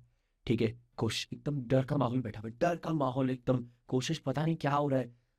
WRO नंबर डाला, फिर से रोल नंबर डाला, फिर वापस उसने कैप्चा कोड डाला, कैप्चा कोड एक्सेप्ट हो गया। धीरे धीरे धीरे करके, एक तो साइड बहुत स्लो थी, साइड बहुत स्लो थी। कोशिश बोल रहा है जल्दी चल जल्दी चल, वाईफाई की तरफ लेके जा रहा है, एकदम वाईफाई के एकदम वहीं पे बैठा हुआ है एकदम। धीरे धीरे धीरे धीरे धीरे लोड हो रहा है, लोड हो रहा है, लोड हो रहा है। एकदम से शीट निकल दी और कोशिश बन चुका है चार्टर्ड अकाउंटेंट। शाबाश, ये हुई ना बात। कोशिश के घर पे खुशियों की लहर दौड़ रही है एकदम। क्या बात है, मम्मी एकदम खुश, भगवान को ऐसे नमन किया, thank you God, thank you God. पापा भी एकदम वेरी गुड, शाबाश शाबाश शाबाश। बस पापा की एक पल भर की खुशी है। पापा को पूरी जिंदगी, पापा को पूरी जिंदगी खुश होगी, और उस वक्त वो पल भर की खुशी बताएगी कि यस शाबाश वेरी गुड, चलो चलो चलो ठीक है। फिर एकदम नॉर्मल हो जाएंगे पापा लोग, है ना। फिर कोशिश तो खुशी के मारे चिल्ला रहा है कि अरे भाई साहब, सामने उसने वीडियो भी ऑन करके रखा है, सामने वीडियो भी ऑन करके रखा है। भाई इंस्टाग्राम पे डालना भी तो पड़ेगा ना, रिजल्ट रिएक्शन वीडियो। आज पास हो गया तो रिजल्ट का रिएक्शन वीडियो मस्त आएगा, वायरल वायरल हो जाएगा, शायद कोशिश भी कंटेंट क्रिएटर बन जाए। लोगों का इसी तरह से तो शुरुआत हुई है। I see a lot of CA content creators nowadays right now, है ना। और लोगों ने इसी तरह से शुरुआत करी है, सीए बनने के बाद रिजल्ट का एकदम अरे भाई साहब क्या बात चल रहा है, इंटर का या फाइनल का जिसका भी रिजल्ट है, रिएक्शन वीडियो डाल के तो ये लोग शुरू हुए थे। कह रही है द पॉइंट इज तो कोशिश एकदम खुशी के मारे दौड़ा जा रहा है, मतलब सब, है ना। कोशिश की बहन है, सब सब खुशी मारे। मोहल्ले वालों को बता दिया, पापा ने बाहर जाके मोहल्ले वालों को बता दिया, अरे भाई साहब सीए का रिजल्ट आया, मेरा बेटा सीए हो गया। हाँ अरे शर्मा जी बन गया, बेटा सीए बन गया। शर्मा जी भी वेरी गुड, अंदर ही अंदर गालियां दे रहे हैं वो। बट एनीवे, एक टिप दे देता हूँ मैं, when ever you become a chartered accountant, अपना फोन जो है, मेरा फोन मतलब तुम्हें पता नहीं होगा, बट रिजल्ट के दिन पे अपना फोन जो है वो 100% चार्ज रखना है। मेरे साथ यही हुआ था, मेरा फोन चार्ज नहीं था, मैं चार्ज पर रख के बात कर रहा हूँ। हाँ हाँ हाँ मौसी जी, हाँ हाँ हाँ हाँ, अरे बन गया बन गया, अरे थैंक यू वेरी मच। क्योंकि इतने रिलेटिव्स के कॉल आएंगे, इतने रिलेटिव्स, इतने रिश्तेदारों के कॉल आएंगे, जिंदगी में जिसका कॉल नहीं आया था ना उसका भी आएगा। भले ही अंदर से किसी ना किसी, कुछ कुछ रिश्तेदार हो सकते, कुछ रिश्तेदार, देख हर रिश्तेदार खराब नहीं होता, पर कुछ रिश्तेदार हो सकते जिनको अंदर से कहीं ना कहीं जलन हो रही होगी। बट खुशियां तो जतानी पड़ेगी, बताना तो पड़ेगा, नहीं पता चल जाएगा जलन हो रही है, पता चल जाएगा ना। तो रिश्तेदार का ना कॉल आएगा, रिश्तेदारों के कॉल आएंगे आएंगे, दोस्तों के कॉल आएंगे, अपने को इंस्टाग्राम पे पोस्टें डालनी पड़ेगी, सबका रीपोस्ट आएगा, एक्सेट्रा एक्सेट्रा, बहुत सारी चीजें आती रहेगी, ये दमादम, है ना। और मैं तो बोलता हूँ अच्छा है, आना ही चाहिए रिश्तेदारों को कॉल। मैं तो बोलता हूँ जिस रिश्तेदार का कॉल नहीं आया ना, उसको तू सामने जाके कॉल करके बोल, क्या चचा बन गया मैं सीए, और बताओ क्या कैसा लग रहा है एकदम। कई को भाई देख, भले ही अच्छी बात है खराब बात है, खराब बात है, बट फिर भी जिन रिश्तेदारों को अपने से जलन होती है, उनको जलाने में थोड़ा मजा तो आता है। मानते हो कि नहीं मानते, है थोड़ा तो मजा आता है कि नहीं आता है। अरे फिर यार वही तो बात है। तो मैं तो बोलता हूँ कि फोन करके बोल ही देने का कि क्या लगता है, सही है ना, ठीक है चल। अभी कोशिश का ऐसा पूरा एक दिन गया, ठीक है। कोशिश फिर मंदिर वंदिर गया, अपनी सारी मन्नतें पूरी करी, भाई वो भी जरूरी है, जरूरी है बिल्कुल। तो अपनी मन्नतें पूरी करी, 11 नारियल चढ़ाए, दूध चढ़ाया, फूल की माला, मिठाई मिठाई सब करा, ठीक है। अगले दिन सुबह 6:30 बजे बिग बॉस चाहते हैं कि सुबह 6:30 बजे घर की घंटी बज रही है। कोशिश भाई साहब जो है, कोशिश भाई साहब जो है नींद में उठ रहे हैं, बोले यार क्या है यार, सीए नहीं आ रही, कोई चैन नहीं है, क्या टेंशन है। दरवाजा उसने जैसे ही खोला, सामने खड़े मुकेश अंबानी, रिलायंस इंडस्ट्रीज लिमिटेड के चेयरमैन। कोशिश एकदम शॉक में, ओ माय गॉड। पर कोशिश एकदम से कोशिश को याद आ गया ये ऐसा शौक में नहीं, चार्टर्ड अकाउंटेंट बन चुका, एटीट्यूड एटीट्यूड। तो कोशिश ने अपना चेहरा शौक से एटीट्यूड में चेंज कर दिया। क्या जी, कहिए। मुकेश अंबानी में अरे कोशिश जी कैसे है आप? बोले एक्सक्यूज मी, इट्स नॉट कोशिश, इट्स सीए कोशिश। Correct, very good. Flaunt full मारने का, फ्लॉन्ट फुल मारने इतनी मेहनत से यार डिग्री है अपने ने पाई, कर लेने का फ्लॉन्ट, चिंता नहीं करने का, जब तक खुशी हो तब तक फ्लॉन्ट कर लेने का, ठीक है। फुल फ्लॉन्ट मारे, बोले हाँ हाँ हाँ। मुकेश अंबानी बोल रहे अरे हाँ हाँ सीए कोशिश, 5 साल से मैं ट्रैक कर रहा हूँ आपको। बढ़िया, आप कंटेंट क्रिएटर भी हो, ठीक है, बेकार मैं तो बता रहा हूँ तुम्हें, ज्यादा ये कंटेंट क्रिएशन के पीछे और सब पढ़ो मत, ठीक है, पढ़ाई पे ध्यान दे दो थोड़ा सा, ठीक है। पर 5 साल से मैं आपको ट्रैक कर रहा हूँ, कब से वेट कर रहा हूँ, कब आप सीए बनोगे, कब रिलायंस इंडस्ट्रीज लिमिटेड का पूरा ऑडिट मैं आपको देने वाला। ओशित भाई साहब तो एकदम खुश, एकदम बोले भाई क्या बात कर रहे हो यार, मजे आ जाएंगे, पहला ही पैकेज करोड़ों रुपए लग गया। तो कोशिश बोला ठीक है यार, ऑडिट तो कर लेंगे, सीए बन चुके हैं, सीओपी के लिए अभी अप्लाई कर लेंगे, बन जाएंगे, कोई दिक्कत नहीं है। ऑब्वियसली आप तुम्हें 1 साल का पोस्ट एक्सपीरियंस लेना पड़ेगा, बट ठीक है, मान लेते हैं वो सब कंप्लीट करने के बाद कर लेंगे ऑडिट। मुकेश अंबानी बोला ठीक है, तो फिर ऑडिट कर लेते। बोले बट यार मैं भी तो सीए हूँ, सबसे पहले पैसों की बात करते। मुकेश अंबानी बोलते हाँ हाँ, बोल बताइए आपकी फीस कितनी होगी। अब कोशिश भाई साहब बोल रहे हैं यार फीस कितनी बोलूँ यार, मैं मेरे को थोड़ी पता यार रिलायंस इंडस्ट्रीज लिमिटेड की ऑडिटिंग कितनी फीस होती है। बोले ठीक है आप अपने मैं एक मिनट पानी भी आता हूँ, मैं एक मिनट पानी भी आता हूँ। कोशिश भाई साहब गए किचन में भागते हुए, उसने मुझे कॉल लगाया। मैंने बोला भाई क्या है, सुबह सुबह 7 बजे क्या कॉल कर रहा है तू मेरे को? कोई बोला सर बहुत बहुत बहुत जरूरी है, प्लीज प्लीज प्लीज प्लीज। मैंने बोला हाँ। बोले सर वो क्या बोलते हैं, वो मुकेश अंबानी आया हुआ है। मैं क्या? बोले हाँ सर वो मुकेश अंबानी आया है, मेरे को ऑफर कर रहा है सर, फीस क्या बोल करूँ? मैंने बोला मत ले यार। बोले नहीं नहीं सर लेना तो पड़ेगा सर। अब मैंने बोला यार ठीक है। बोले फीस क्या बोल करूँ? मैंने बोला देख पिछले ऑडिट को कुछ टोटल ग्रुप कंपनीज को ऑडिट करने में 75 करोड़ मिले थे, तू एक काम कर 100 करोड़, 100 करोड़ को पहले। बोला 100 करोड़? अरे क्या बात है सर, ठीक है डन डन डन सर, कर दिया। मैंने तो देखो मना किया उसको ऑडिट एक्सेप्ट मत कर, बट उसको ऐसा लगा कि मैं उससे चल रहा हूँ, but anyway, but yes the point is वो गया वापस। मुकेश अंबानी बोले बोले देखो 100 करोड़ से 1 रुपया कम नहीं लूंगा मैं। बोले ठीक है 1 रुपया ज़्यादा ले लेना शगुन का। तो 100 करोड़ और 1 रुपये पे बात नक्की हुई है, ठीक है। मुकेश अंबानी गया मुंबई वापस अपने, ठीक है।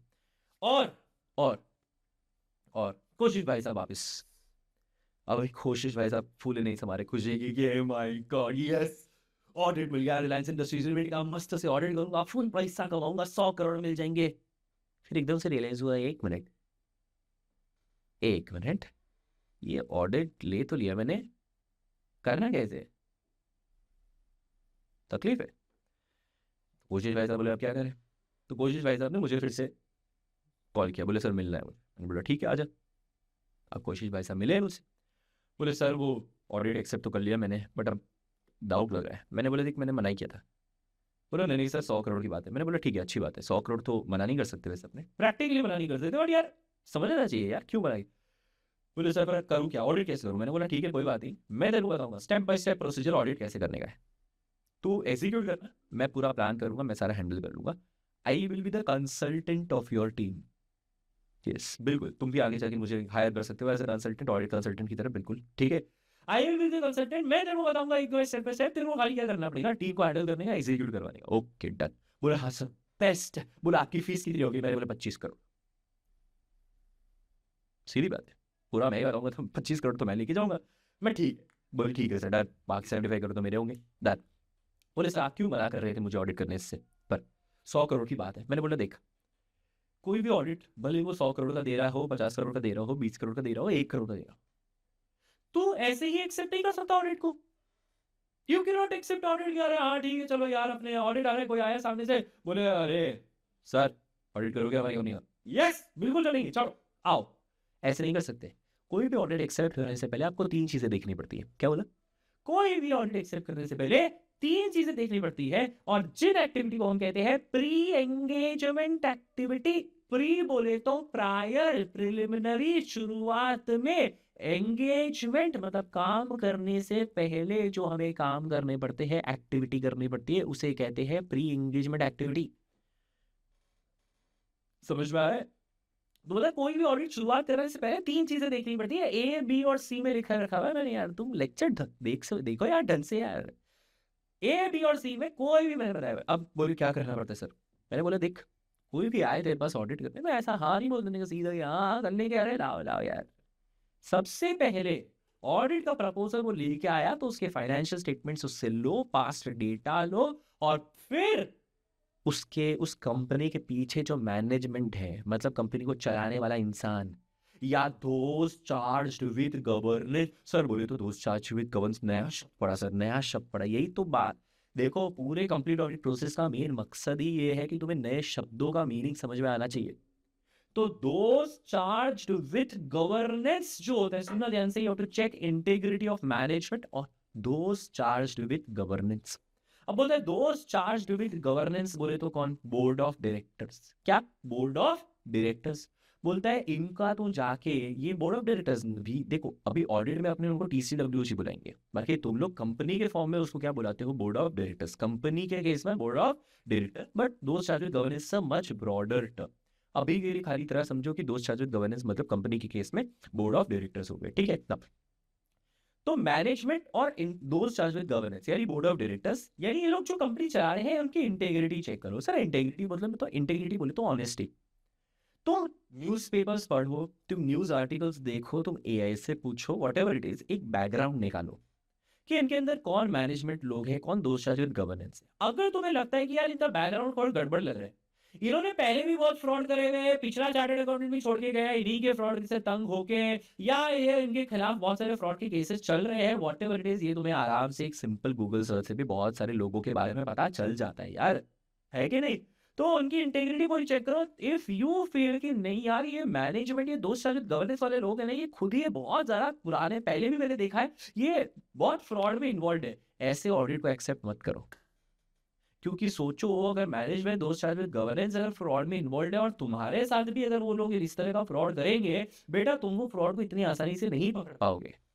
ओवर कॉन्फिडेंस में नहीं आएगा कि फ्रॉड होगा पकड़ लेंगे, बेटा वो मैनेजमेंट दोस्त शायद गवर्नेंस इतने हाई लेवल पोजीशन पे होते हैं कि वो लोग किसी भी तरीके से फ्रॉड को कंसील कर सकते हैं।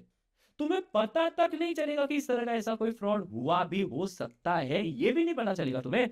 ढूंढना तो बहुत दूर की बात है बेटा। तो पहले से ही किसी के ना बैकग्राउंड वेरिफिकेशन करो, इंटेग्रिटी को चेक करो कि क्या उसके अंदर ऑनेस्टी लग रही है, उसके खिलाफ कोई चीजें नहीं दिख रही है मुझे, ओके। तब वंस यू सेटिस्फाइड कि हाँ यार मैनेजमेंट दोस्त गवर्नेंस में इंटेग्रिटी है, इनके खिलाफ कोई चीज मुझे नहीं लग रही है, then you check whether you are actually independent of the audit और नॉट। भाई मैंने तुम्हें बताया कि शेयर होल्डर ऑडिटर पे तभी विश्वास करेगा अगर ऑडिटर जो है कंपनी से पूरी तरह से क्या माना जाएगा? इंडिपेंडेंट माना जाएगा। अगर कंपनी से वो पूरी तरह से इंडिपेंडेंट माना जाएगा, तभी जाके शेयर होल्डर क्या कर पाएगा? उसके ऊपर भरोसा कर पाएगा। Is that clear everyone? तो सीधी सी बात है। अब इंडिपेंडेंस चेक करो नाउ। आप देख रहे हो, आप देखो भाई मैं कंपनी से इंडिपेंडेंट हूँ, मतलब क्या? मेरे पास कंपनी के शेयर्स नहीं होने चाहिए तो मैं इंडिपेंडेंट हूँ। मैं कंपनी के अंदर कोई दूसरे किसी रीजन से एसोसिएटेड नहीं होना चाहिए, तब मैं जाके इंडिपेंडेंट माना जाऊंगा। क्या बोलते हैं, मैंने कंपनी से कोई लोन लिया नहीं, लोन दिया नहीं, ऐसे कोई भी ट्रांजैक्शन में एंटर हुआ नहीं हो, तब जाके मैं इंडिपेंडेंट माना जाऊंगा। You check whether you fulfil all the independence requirements और नॉट, वो देखेंगे बाद में। और लॉ में तुम्हारे चैप्टर नंबर 10 के अंदर आएगा, तुम्हारे ऑडिट एंड ऑडिटर्स के अंदर, कि भाई इंडिपेंडेंस की क्या रिक्वायरमेंट है, सेक्शन 141 सबसेक्शन 3 के लॉ के अंदर आएगा, ठीक है? बट फिर देखेंगे बाद में। तो इंडिपेंडेंस की आप रिक्वायरमेंट देखो, आप देखो कि इंडिपेंडेंस की रिक्वायरमेंट है कि हाँ भाई मैं इंडिपेंडेंट हूं, तब जाकर आपको यकीन होगा कि यस अब लोग मुझ पे क्या कर पाएंगे? विश्वास कर पाएंगे, रिलाई कर पाएंगे, ठीक है? ओके, आप इंडिपेंडेंट हो, आपने सारी रिक्वायरमेंट फुलफिल कर दी, यस, ठीक है। तीसरा, मैंने कोशिश को सबसे बड़ा सवाल यही किया, मैंने बोला कोशिश एक बात समझ, तू कल का मेरा चार्टर्ड अकाउंटेंट है? बोले हाँ सर। तेरे पास कितना टीम है?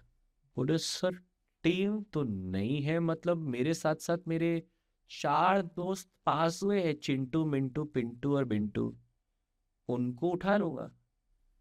मैंने बोला तेरे को लगता है कि ये तू 4-5 चार्टर्ड अकाउंटेंट मिलके इतनी बड़ी group company Reliance Industries limited जिसके लाखों करोड़ों का टर्नओवर है, तू इनको ऑडिट कर पाएगा? बोले ये मुश्किल लग रहा है। मैंने बोला तूने आज तक में कितनी लिस्टेड कंपनी का ऑडिट किया? बोला आर्टिकलशिप के दौरान सर मैंने 3 लिस्टेड कंपनी का ऑडिट किया हुआ है। मैंने बोला वेरी गुड एक्सपीरियंस, अच्छा है, बट उनकी कितनी टर्नओवर थी? बोले सर एक की 15,000 करोड़ की थी, एक की 10,000 करोड़ की थी, एक की 2,000 करोड़ की थी। मैंने बोला ये लाखों करोड़ों की टर्नओवर वाली बात कर रहे हैं। तेरे को पता है कितना लेवल ऑफ नॉलेज चाहिए तुझे, कितना एक्सपीरियंस चाहिए डिटरमाइन करेंगे इतना बड़ा ऑडिट करने के लिए? बोले हाँ सर ये तो फिर मैंने सोचा ही नहीं कभी। मैंने बोला इसलिए तो मना किया था तुझे, बट कोई नहीं, अब तू मेरे पास आ चुका है, मैं कंसल्ट कर दूंगा, डोंट वरी बट ठीक है, 25 करोड़ मिल रहे हैं मुझे ना। अंडरस्टैंड, कोई भी ऑडिट एक्सेप्ट करने से पहले you have to check your own capability, competence and resources required for audit. क्या तुम्हारे पास उतना एक्सपीरियंस है, कैपेबिलिटी है, उतनी कॉम्पिटेंस लेवल है, नॉलेज है, स्किल है उतना ऑडिट करने के लिए? और सबसे ज्यादा ज्यादा बड़ी चीज, तेरे पास इतने रिसोर्सेज है, लोग है। अब देखो कम से कम 50 चार्टर्ड अकाउंटेंट चाहिए होते होंगे, 200-300 आर्टिकल्स चाहिए होते होंगे, एक इतनी बड़ी रिलायंस इंडस्ट्रीज लिमिटेड की हर चीज को क्या करने के लिए, ऑडिट करने के लिए। इतनी बड़ी टीम तुझे चाहिए ऑडिट करने के लिए, सोच। अरे तेरे पास तो इतनी बड़ी टीम हैंडल करने के लिए भी इतना एक्सपीरियंस नहीं है बेटा, समझे? तो पहली बात, कोई भी ऑडिट एक्सेप्ट करने से पहले capability, competence and resources check कर अपने खुद के, समझे? CCR याद रखेंगे सब लोग, याद रखेंगे। बोलो सबसे पहला कोशिश को अब समझ में आ रहा है क्यों मैंने मना किया था कि ऑडिट एक्सेप्ट मत कर बेटा, मत कर मत कर मत कर, मान नहीं रहा था मैं। यही तो प्रॉब्लम है, मैं तुम्हारा भला करता हूँ। बट एनीवे बोलो भाई, क्या समझाया मैंने तुम्हें? कोई भी ऑडिट एक्सेप्ट करने से पहले 3 चीजें देखेंगे, कोई भी ऑडिट एक्सेप्ट करने से पहले 3 चीजें देखेंगे। सबसे पहला हम इंटेग्रिटी देखेंगे, मैनेजमेंट और दोस्त चार्ज विद गवर्नेंस का। बोलो भाई क्या देखेंगे आप? इंटेग्रिटी देखेंगे, मैनेजमेंट और दोस्त चार्ज विद गवर्नेंस का। क्या मैनेजमेंट और दोस्त चार्ज विद गवर्नेंस के अंदर इंटेग्रिटी है या नहीं? दूसरा हम अपनी खुद की इंडिपेंडेंस देखेंगे, क्या मैं कंपनी से इंडिपेंडेंट हूं तो ही जाके लोग मेरे ऊपर रिलाई कर पाएंगे। और तीसरा मैं अपनी खुद की CCR, कैपेबिलिटी, कॉम्पिटेंस और रिसोर्सेज को क्या करूंगा, चेक करूंगा। ठीक है डन। सर ये 3 तो आपने बता दिए कि ये 3 आप काम करोगे एक्सेप्ट करने से पहले, ऑडिट को एक्सेप्ट करने से पहले। पर फिर क्या है सर, ये चौथा पॉइंट क्या है जो प्री एंगेजमेंट एक्टिविटी में आता है? देखो एक बार तुमने ऑडिट को एक्सेप्ट कर दिया तो आप सीधा ऑडिट के साथ शुरुआत नहीं करोगे। आप क्या बनाओगे? आप एक एंगेजमेंट लेटर बनाओगे। What is an engagement letter? Sir आज हमने फाउंडेशन में इंडियन कॉन्ट्रैक्ट एक्ट पढ़ा, हमें पता है सर कि कोई भी काम से पहले आपका क्या होना चाहिए, एक अग्रीमेंट होना चाहिए, कॉन्ट्रैक्ट होना चाहिए। तो सिमिलरली अब याद रखना, एंगेजमेंट लेटर क्या होता है? It's an agreement between the auditor and the client. It's an agreement between the auditor and the client. की क्लाइंट और ऑडिटर के बीच में क्या होना चाहिए? एक अग्रीमेंट होना चाहिए, रिटर्न अग्रीमेंट होना चाहिए, जिसे कहते हैं एंगेजमेंट लेटर। सर इस एंगेजमेंट लेटर में मेनली क्या चीजें होती है? ऑडिट के अंदर तेरा ऑब्जेक्टिव क्या है, तुझे क्या क्या चीज का स्कोप है, तेरे रिस्पॉन्सिबिलिटी क्या है, मैनेजमेंट की रिस्पॉन्सिबिलिटी क्या है, ये सारी चीजें क्या करी जाती है, क्लियरली स्पेसिफाई करी जाती है। Objective, scope, responsibilities etcetera etcetera, वो सारी चीजें क्लियरली स्पेसिफाई करी जाती है, तब जाके क्या बनता है, एक एंगेजमेंट लेटर बनता है। बोलो इज दैट क्लियर एवरीवन? ठीक है चलिए, बोलो ये हो गया हमारे, बोलो कौन सा, प्री एंगेजमेंट एक्टिविटीज। यानी ऑडिट की शुरुआत करने से पहले तुझे क्या काम करने पड़ेंगे। अब हम ऑडिट की एक्चुअल में क्या कर पाएंगे, शुरुआत कर पाएंगे। तो ऑडिट की शुरुआत, सुनना ध्यान से, ऑडिट की शुरुआत जो होगी वो 3 स्टेजेस के अंदर होने वाले हैं। ऑडिट जो होने वाला है ना, पूरा प्रोसेस जो है that will be in 3 different stages: planning, execution, report. सबसे पहला आता है हमारा प्लानिंग का स्टेज। प्लानिंग के स्टेज के बाद, ये प्लानिंग का स्टेज आ गया, ये एग्जीक्यूशन का स्टेज आ गया, ठीक है। और एग्जीक्यूशन के स्टेज के बाद हमारा रिपोर्टिंग का स्टेज आता है। समझे? 3 स्टेजेस, याद रहेगा सबको, ठीक है। चलो तो सबसे पहले हम प्लानिंग स्टेज की बात करते हैं भाई एवरीवन, प्लानिंग स्टेज की बात कर रहे हैं सर। सबसे बड़ा और सबसे ज्यादा डेप्थ में जो कॉन्सेप्ट आने वाला है ना, वो प्लानिंग स्टेज के आने वाला है। सबसे ज्यादा डेप्थ में कॉन्सेप्ट जो है वो प्लानिंग स्टेज का आएगा।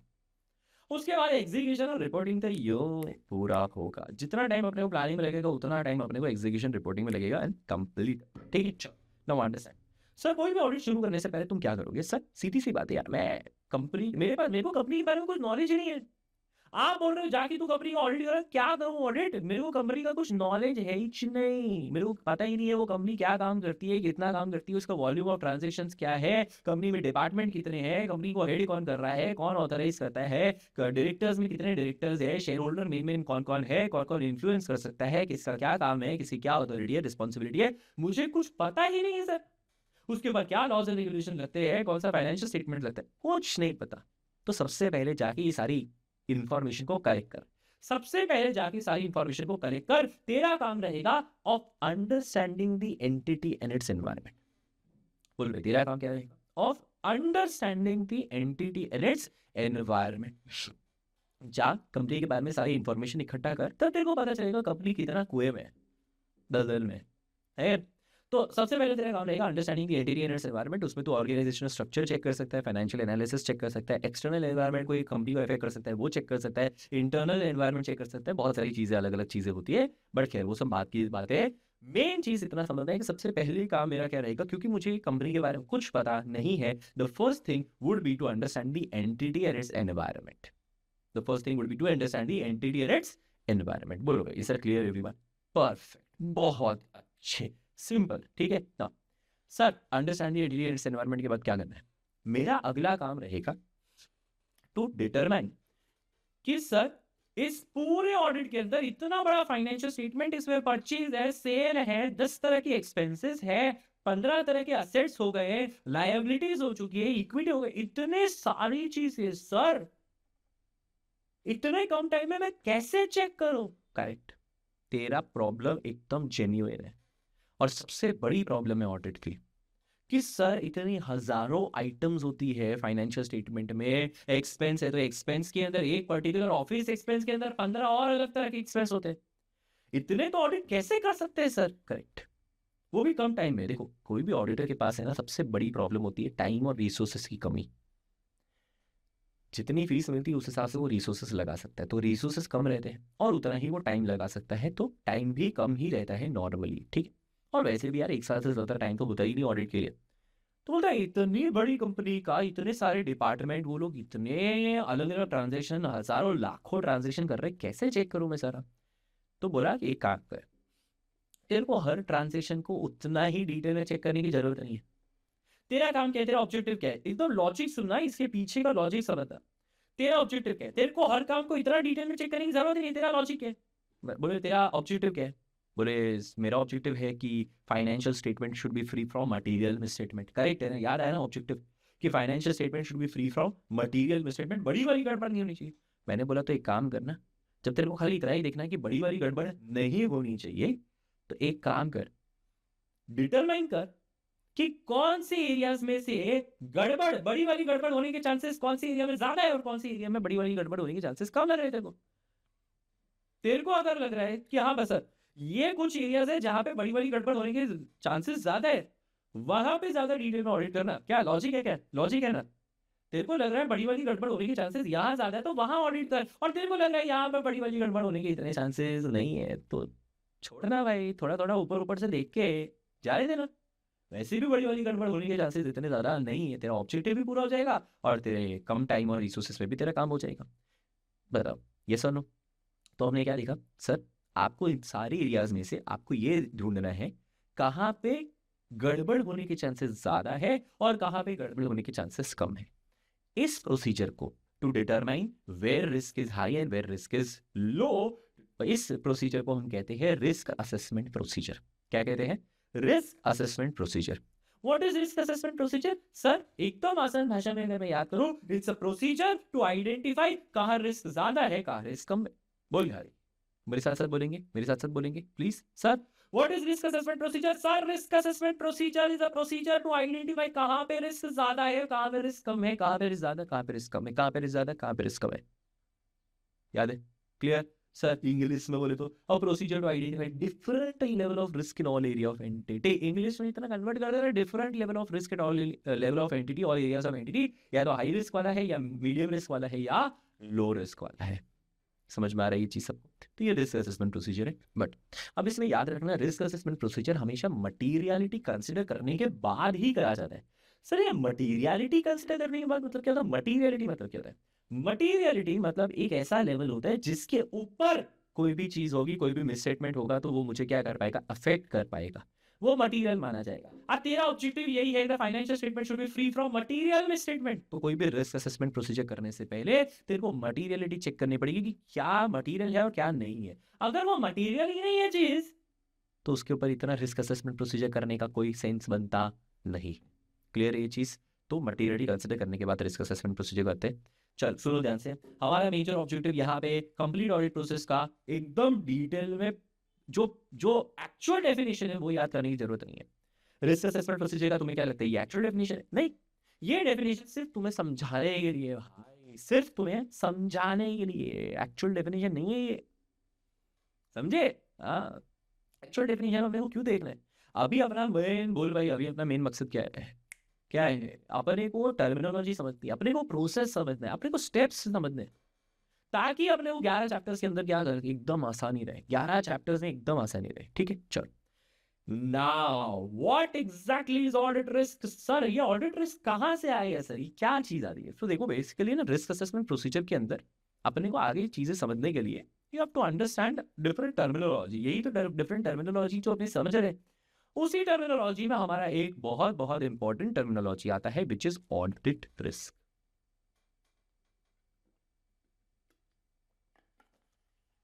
Now, what exactly is audit risk? Sir, audit risk is the risk of giving an inappropriate opinion. बोलो भाई क्या? Audit risk is the risk of giving an inappropriate opinion. Inappropriate opinion मतलब भाई तेरा काम क्या है? तेरा ऑब्जेक्टिव क्या है? सर तो obtain reasonable assurance that financial statement are free from material misstatement. Thereby expressing an opinion. Sir मेरा काम है ओपिनियन देना। आज ऑडिटर से एक्सपेक्ट किया जाता है तो ओपिनियन दे। मान ली उस ऑडिटर ने ओपिनियन ही गलत दे दिया, उस रिस्क को क्या कहते हैं? Audit risk. ओपिनियन गलत देने के रिस्क को क्या कहते हैं? Audit risk. So audit risk is the risk of giving an inappropriate opinion. बोलो is that clear everyone? Perfect, very good. चल नाउ सर ये ऑडिटर का ओपिनियन ऐसा गलत कैसे हो सकता है? सर हम इतना ध्यान देते हैं, हम चार्टर्ड अकाउंटेंट है सर, हमारा ओपिनियन गलत कैसे हो सकता है? हो सकता है, क्यों नहीं हो सकता? बिल्कुल। पर ओपिनियन गलत क्यों होता है? इसके पीछे दो कारण है। ओपिनियन गलत होने के पीछे दो कारण है। पहला, एक तो फाइनेंशियल स्टेटमेंट में मटेरियल मिसस्टेटमेंट है, मतलब एक बड़ी वाली गड़बड़ है फाइनेंशियल स्टेटमेंट में, but auditor is unable to find the misstatement.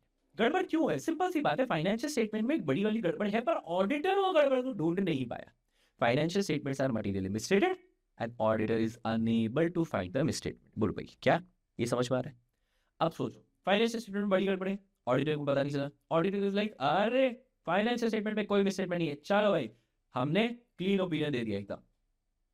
हो गई गलती, हो गई गलती, हो गया ओपिनियन इनअप्रोप्रिएट, हो गया ना? थी फाइनेंशियल स्टेटमेंट में गलती रे, थी फाइनेंशियल स्टेटमेंट में गलती थी, तुझे नहीं मिली तो तूने बोल दिया फाइनेंशियल स्टेटमेंट में कोई गड़बड़ नहीं है, हो गया तेरा ओपिनियन गलत।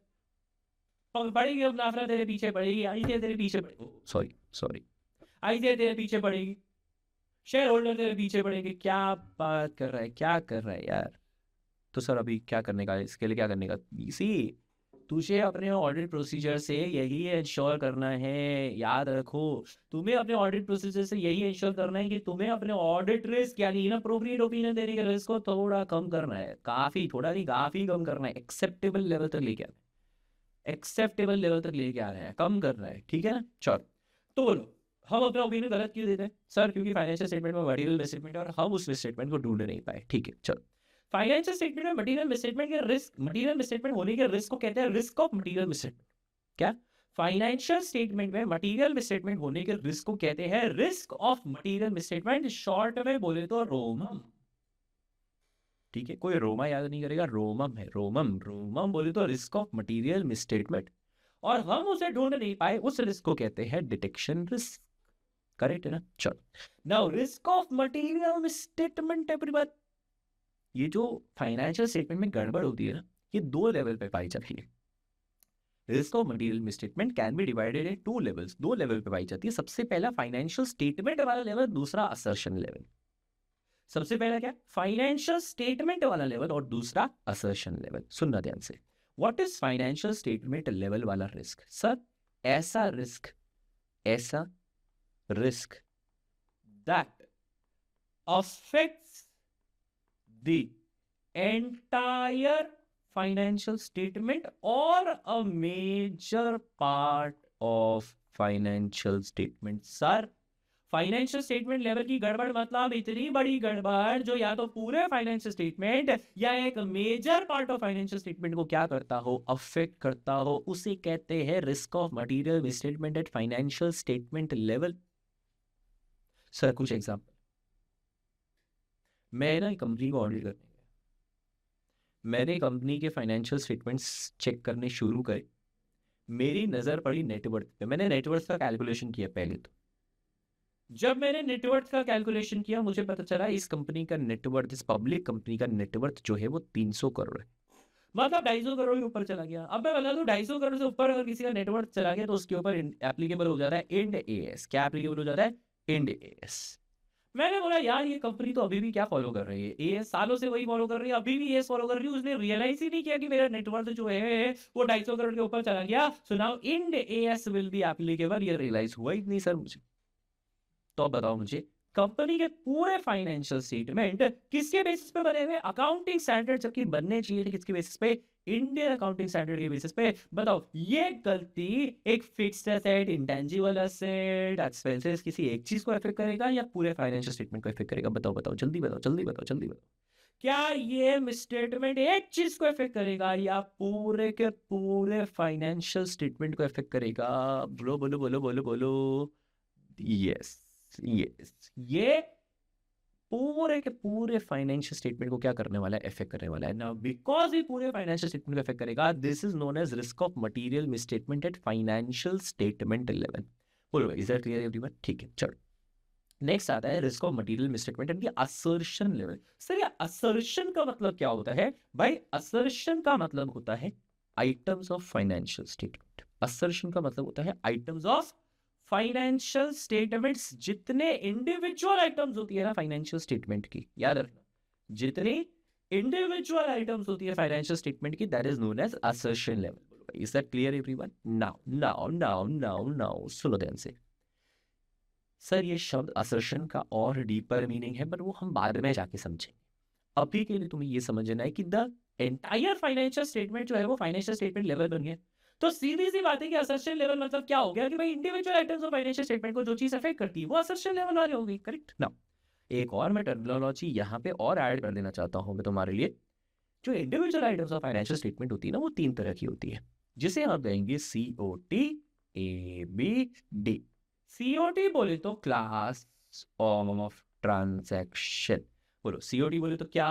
Class of transaction. AB बोले तो अकाउंट बैलेंस। AB बोले तो अकाउंट बैलेंस। और D बोले तो disclosure. Class of transaction, account balance, disclosure. Is that clear everyone? Perfect. चलो सर ये क्लास ऑफ ट्रांजैक्शन मतलब अबे कुछ नहीं, PNL के आइटम बोल रहे हैं। ये जो individual items of financial statement होगा ना, ये 3 तरह के होते हैं, COT ABD। Class of transaction, account balance, disclosure. Class of transaction बोले तो PNL की आइटम्स होती है, इनकम हो गया, एक्सपेंस हो गया, एटसेट्रा। अकाउंट बैलेंस बोले तो बैलेंस शीट की आइटम्स होती है, असेट, लायबिलिटी, इक्विटी। यस। और डी डिस्क्लोजर बोले तो नोट्स टू अकाउंट। बोल सबसे पहला पीएनएल। पीएनएल बोले तो क्या? क्लास। ये सिर्फ टेक्निकल टर्म्स, सिर्फ टेक्निकल टर्म्स है जो तुम्हें पता होने चाहिए। बोलो COT बोले तो class of transaction. Sir class of transaction यानी PNL के आइटम। दूसरा AB बोले तो अकाउंट बैलेंस। अकाउंट बैलेंस बोले तो बैलेंस शीट के आइटम। और D बोले तो डिस्क्लोजर। डिस्क्लोजर कहाँ पे दिया जाता है? Notes to accounts. कवर हो गया सारा PNL, balance sheet, notes to accounts. Yes. तो बोलता है ये जो individual items of financial statement है ना, इसे कहते हैं assertion level. Now risk of material misstatement at the assertion level. Individual items of financial statement में सर स्टॉक ओवर वैल्यू हो चुका है, परचेज में घपला हो चुका है, इन्वेंट्री जो है वो डैमेज हो चुकी है, कैश की चोरी हो चुकी है। बोलो स्टॉक, इन्वेंट्री या फिर परचेज, कैश, ये इंडिविजुअल आइटम्स हुए ना। क्या हुई? ये इंडिविजुअल आइटम्स हुई है फाइनेंशियल स्टेटमेंट की। अब यही इंडिविजुअल आइटम्स जो है मैं बता दूं, इनमें जो रिस्क अराइज होता है इसके पीछे 2 फैक्टर है, inherent risk, control risk. Individual items of financial statement में जो रिस्क अराइज होता है इसके पीछे 2 फैक्टर है, inherent risk as well as control risk.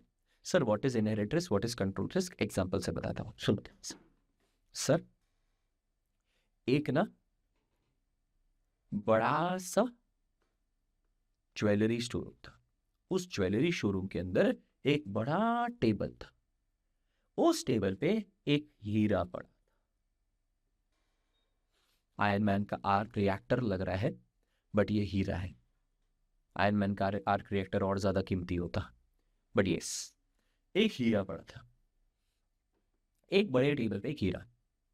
अब मेरे को एक बात बताओ, अगर मैं तुम्हें एक हाइपोथेटिकल सिचुएशन बोलूं कि सर इस ज्वेलरी शोरूम के अंदर ये जो टेबल, बड़े से टेबल पे हीरा पड़ा है, ना तो यहाँ पे कोई भी सिक्योरिटी गार्ड खड़े हैं, ना तो कोई सिक्योरिटी गार्ड खड़े हैं, ना ही कोई सीसीटीवी कैमरा है। ये कुछ तो मैंने बनाया हुआ है, सीसीटीवी कैमरा है।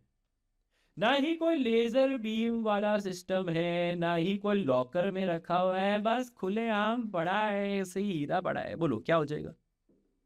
डायमंड पड़ा है ऐसे ही तो क्या हो जाएगा? चोरी हो जाएगा। सीधी बात, सीधी बात है कि क्या हो जाएगा? ये हीरा चोरी हो जाएगा, थेफ्ट हो जाएगा, फ्रॉड हो जाएगा। वाई? क्योंकि सर सिक्योरिटी नहीं है सर। करेक्ट, तुमने कहा सिक्योरिटी नहीं है इसलिए हीरा चोरी हो जाएगा। माइंड माई वर्ड्स, याद रखना, अपने ही शब्द याद रखना। तुमने कहा मनीष बाग की सर सिक्योरिटी नहीं है इसलिए हीरा चोरी हो जाएगा। पर अब मेरे को एक बात बताओ, इसी सिचुएशन पे उस बड़े से टेबल पे अगर एक 100 किलो का लोहे का बीम पड़ा होता तो चोरी चोरी होता क्या? वही सेम सिचुएशन, कोई सिक्योरिटी गार्ड नहीं, सीसीटीवी कैमरा नहीं, लेजर बीम नहीं, लॉकर नहीं, नथिंग एट ऑल। क्या ये डायमंड की जगह अगर 100 किलो का आयरन बीम होता तो चोरी होता क्या? तुमने यही कहा ना कि सर कोई सिक्योरिटी नहीं है इसलिए चोरी हुआ, तो मेरे को बताओ ना, यहाँ पे भी सिक्योरिटी नहीं है, 100 किलो का आयरन बीम चोरी होगा क्या? नहीं सर, 100 किलो का आयरन बीम सर कितना भारी होता है, उसके लिए क्रेन लाना पड़ेगा, तो क्रेन वाला उठाएगा, तो अब तक तो सर कहाँ से चोरी होगा? ये सब चीजें चोरी नहीं होती इतनी आसानी से। करेक्ट। तो please understand, the first and foremost reason of any kind of theft is the inherent nature of that particular product.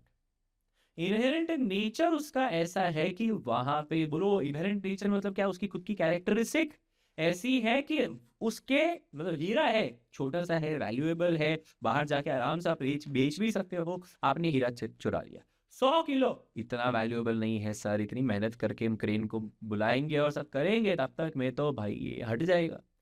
तो सॉरी, 100 किलो का आयरन बीम का नेचर ऐसा है कि सर वो बिल्कुल भी चोरी नहीं होने वाला, हीरा चोरी हो जाएगा because of the nature. 100 kilo का आयरन बीम चोरी होने वाला नहीं है। सो प्लीज अंडरस्टैंड, रिस्क का सबसे फर्स्ट एंड फॉरमोस्ट रीजन है कि because of the nature of item of financial statement, वो क्या हो जाएगा? चोरी हो जाएगा। तो risk that arises due to the nature of item of financial statement, जैसे अपने ने एग्जांपल लिया डायमंड वर्सेस आयरन बीम का। ठीक है, नेक्स्ट। कंट्रोल रिस्क बोले तो क्या? Control risk is the risk that internal control system would be unable to prevent detective correct material misstatement. मान लेते इसी केस के अंदर सर हीरा मैंने एक प्रॉपर 7 स्टेप वाले लॉकर में रखा, भर भर के हर गली कोने में एक एक नुक्कड़ में सिक्योरिटी गार्ड रखा हुआ है, पूरा का पूरा शोरूम जो है मैंने ज्वेलरी क्या बोलते हैं सीसीटीवी कैमरा से भर दिया, सब हो गया, पूरा सारा सिक्योरिटी मेजर मैंने ले लिया ताकि चोरी ना हो। पर बेटा जी तुम कितने भी सिक्योरिटी मेजर ले लो, दूसरे शब्दों में बोलेंगे कितने भी इंटरनल कंट्रोल सिस्टम लगा लो, कोई ना कोई ऋतिक रोशन निकलेगा जो हीरा चुरा ले जाएगा। बोल भाई, इज दैट क्लियर एवरीवन? इस रिस्क को कहते हैं कंट्रोल रिस्क, कि कंट्रोल लगाने के बावजूद, क्या क्या क्या क्या, क्या बोला मैंने? कंट्रोल लगाने के बावजूद वो control is unable to prevent और detect and correct material misstatement. तो कोई कंट्रोल का मतलब नहीं। ठीक है, control risk is the risk that internal control system would be unable to prevent detect correct material misstatement. ये आपने पढ़ लिया। बोलो असर्शन का state complete. One of the most important ones, planning stage, assertion stage, ये जो इसका जो असर्शन लेवल है ना, वो बहुत इंपॉर्टेंट है। इनहेरेंट रिस्क, कंट्रोल रिस्क, दो याद रखने के। ठीक है, बोलो audit risk complete, yes audit risk कहता है आपने देख लिया sir financial statement of material मिसस्टेटेड और आप उसे ढूंढ नहीं पाए। फाइनेंशियल स्टेटमेंट में मटेरियल मिसस्टेटमेंट होने का मतलब हो गया रिस्क ऑफ मटेरियल मिसस्टेटमेंट, आप उसे ढूंढ नहीं पाए, उसे कहेंगे detection risk. Risk of material misstatement दो लेवल पे पाए जाते हैं, फाइनेंशियल स्टेटमेंट लेवल और assertion level. Financial statement level मतलब दो लेवल होता है, जो पूरे फाइनेंशियल स्टेटमेंट ऐसा रिस्क जो पूरे फाइनेंशियल स्टेटमेंट को क्या कर सकता है सर, अफेक्ट कर सकता है। जैसे फॉर एग्जांपल फाइनेंशियल स्टेटमेंट पूरी तरह से ही एक गलत अकाउंटिंग स्टैंडर्ड के हिसाब से बन गया तो पूरा फाइनेंशियल स्टेटमेंट में गड़बड़ होगी, किसी एक चीज में गड़बड़ नहीं होने वाली। पर सर बहुत सी बार कंपनी के अंदर, बहुत सी बार नहीं, ज्यादातर बार कंपनी के अंदर असर्शन लेवल पे ही रिस्क होता है, मतलब individual items of financial statement में कहीं ना कहीं गड़बड़ हो सकती है, कुछ कुछ चीजें सही, कुछ कुछ चीजें गलत। अब ये individual items of financial statement तीन तरह के होते हैं, class of transaction, account balance और डिस्क्लोजर। क्लास ऑफ ट्रांजेक्शन मतलब पीएनएल के आइटम, अकाउंट बैलेंस मतलब बैलेंस शीट के आइटम, और डिस्क्लोजर बोले तो क्या sir, notes accounts. Sir assertion level जो इसको मटेरियल स्टेटमेंट होता है वो दो कारणों की वजह से हो सकता है, इनहेरेंट रिस्क और कंट्रोल रिस्क। वापिस एक बार दो कारणों की वजह से इनहेरेंट रिस्क और कंट्रोल रिस्क दो हो सकता है, सुनना ध्यान से।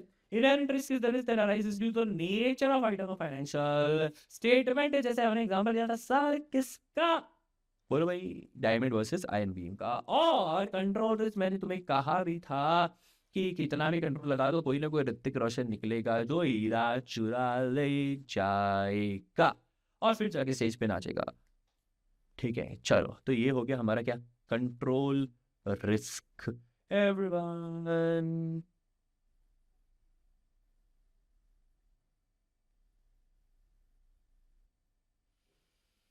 हाँ जी, बताओ, is that clear everyone, is that clear? क्या कोई दिक्कत आ रही है, कोई तकलीफ आ रही है तो तुम्हें बताओ प्लीज, तुरंत बताओ।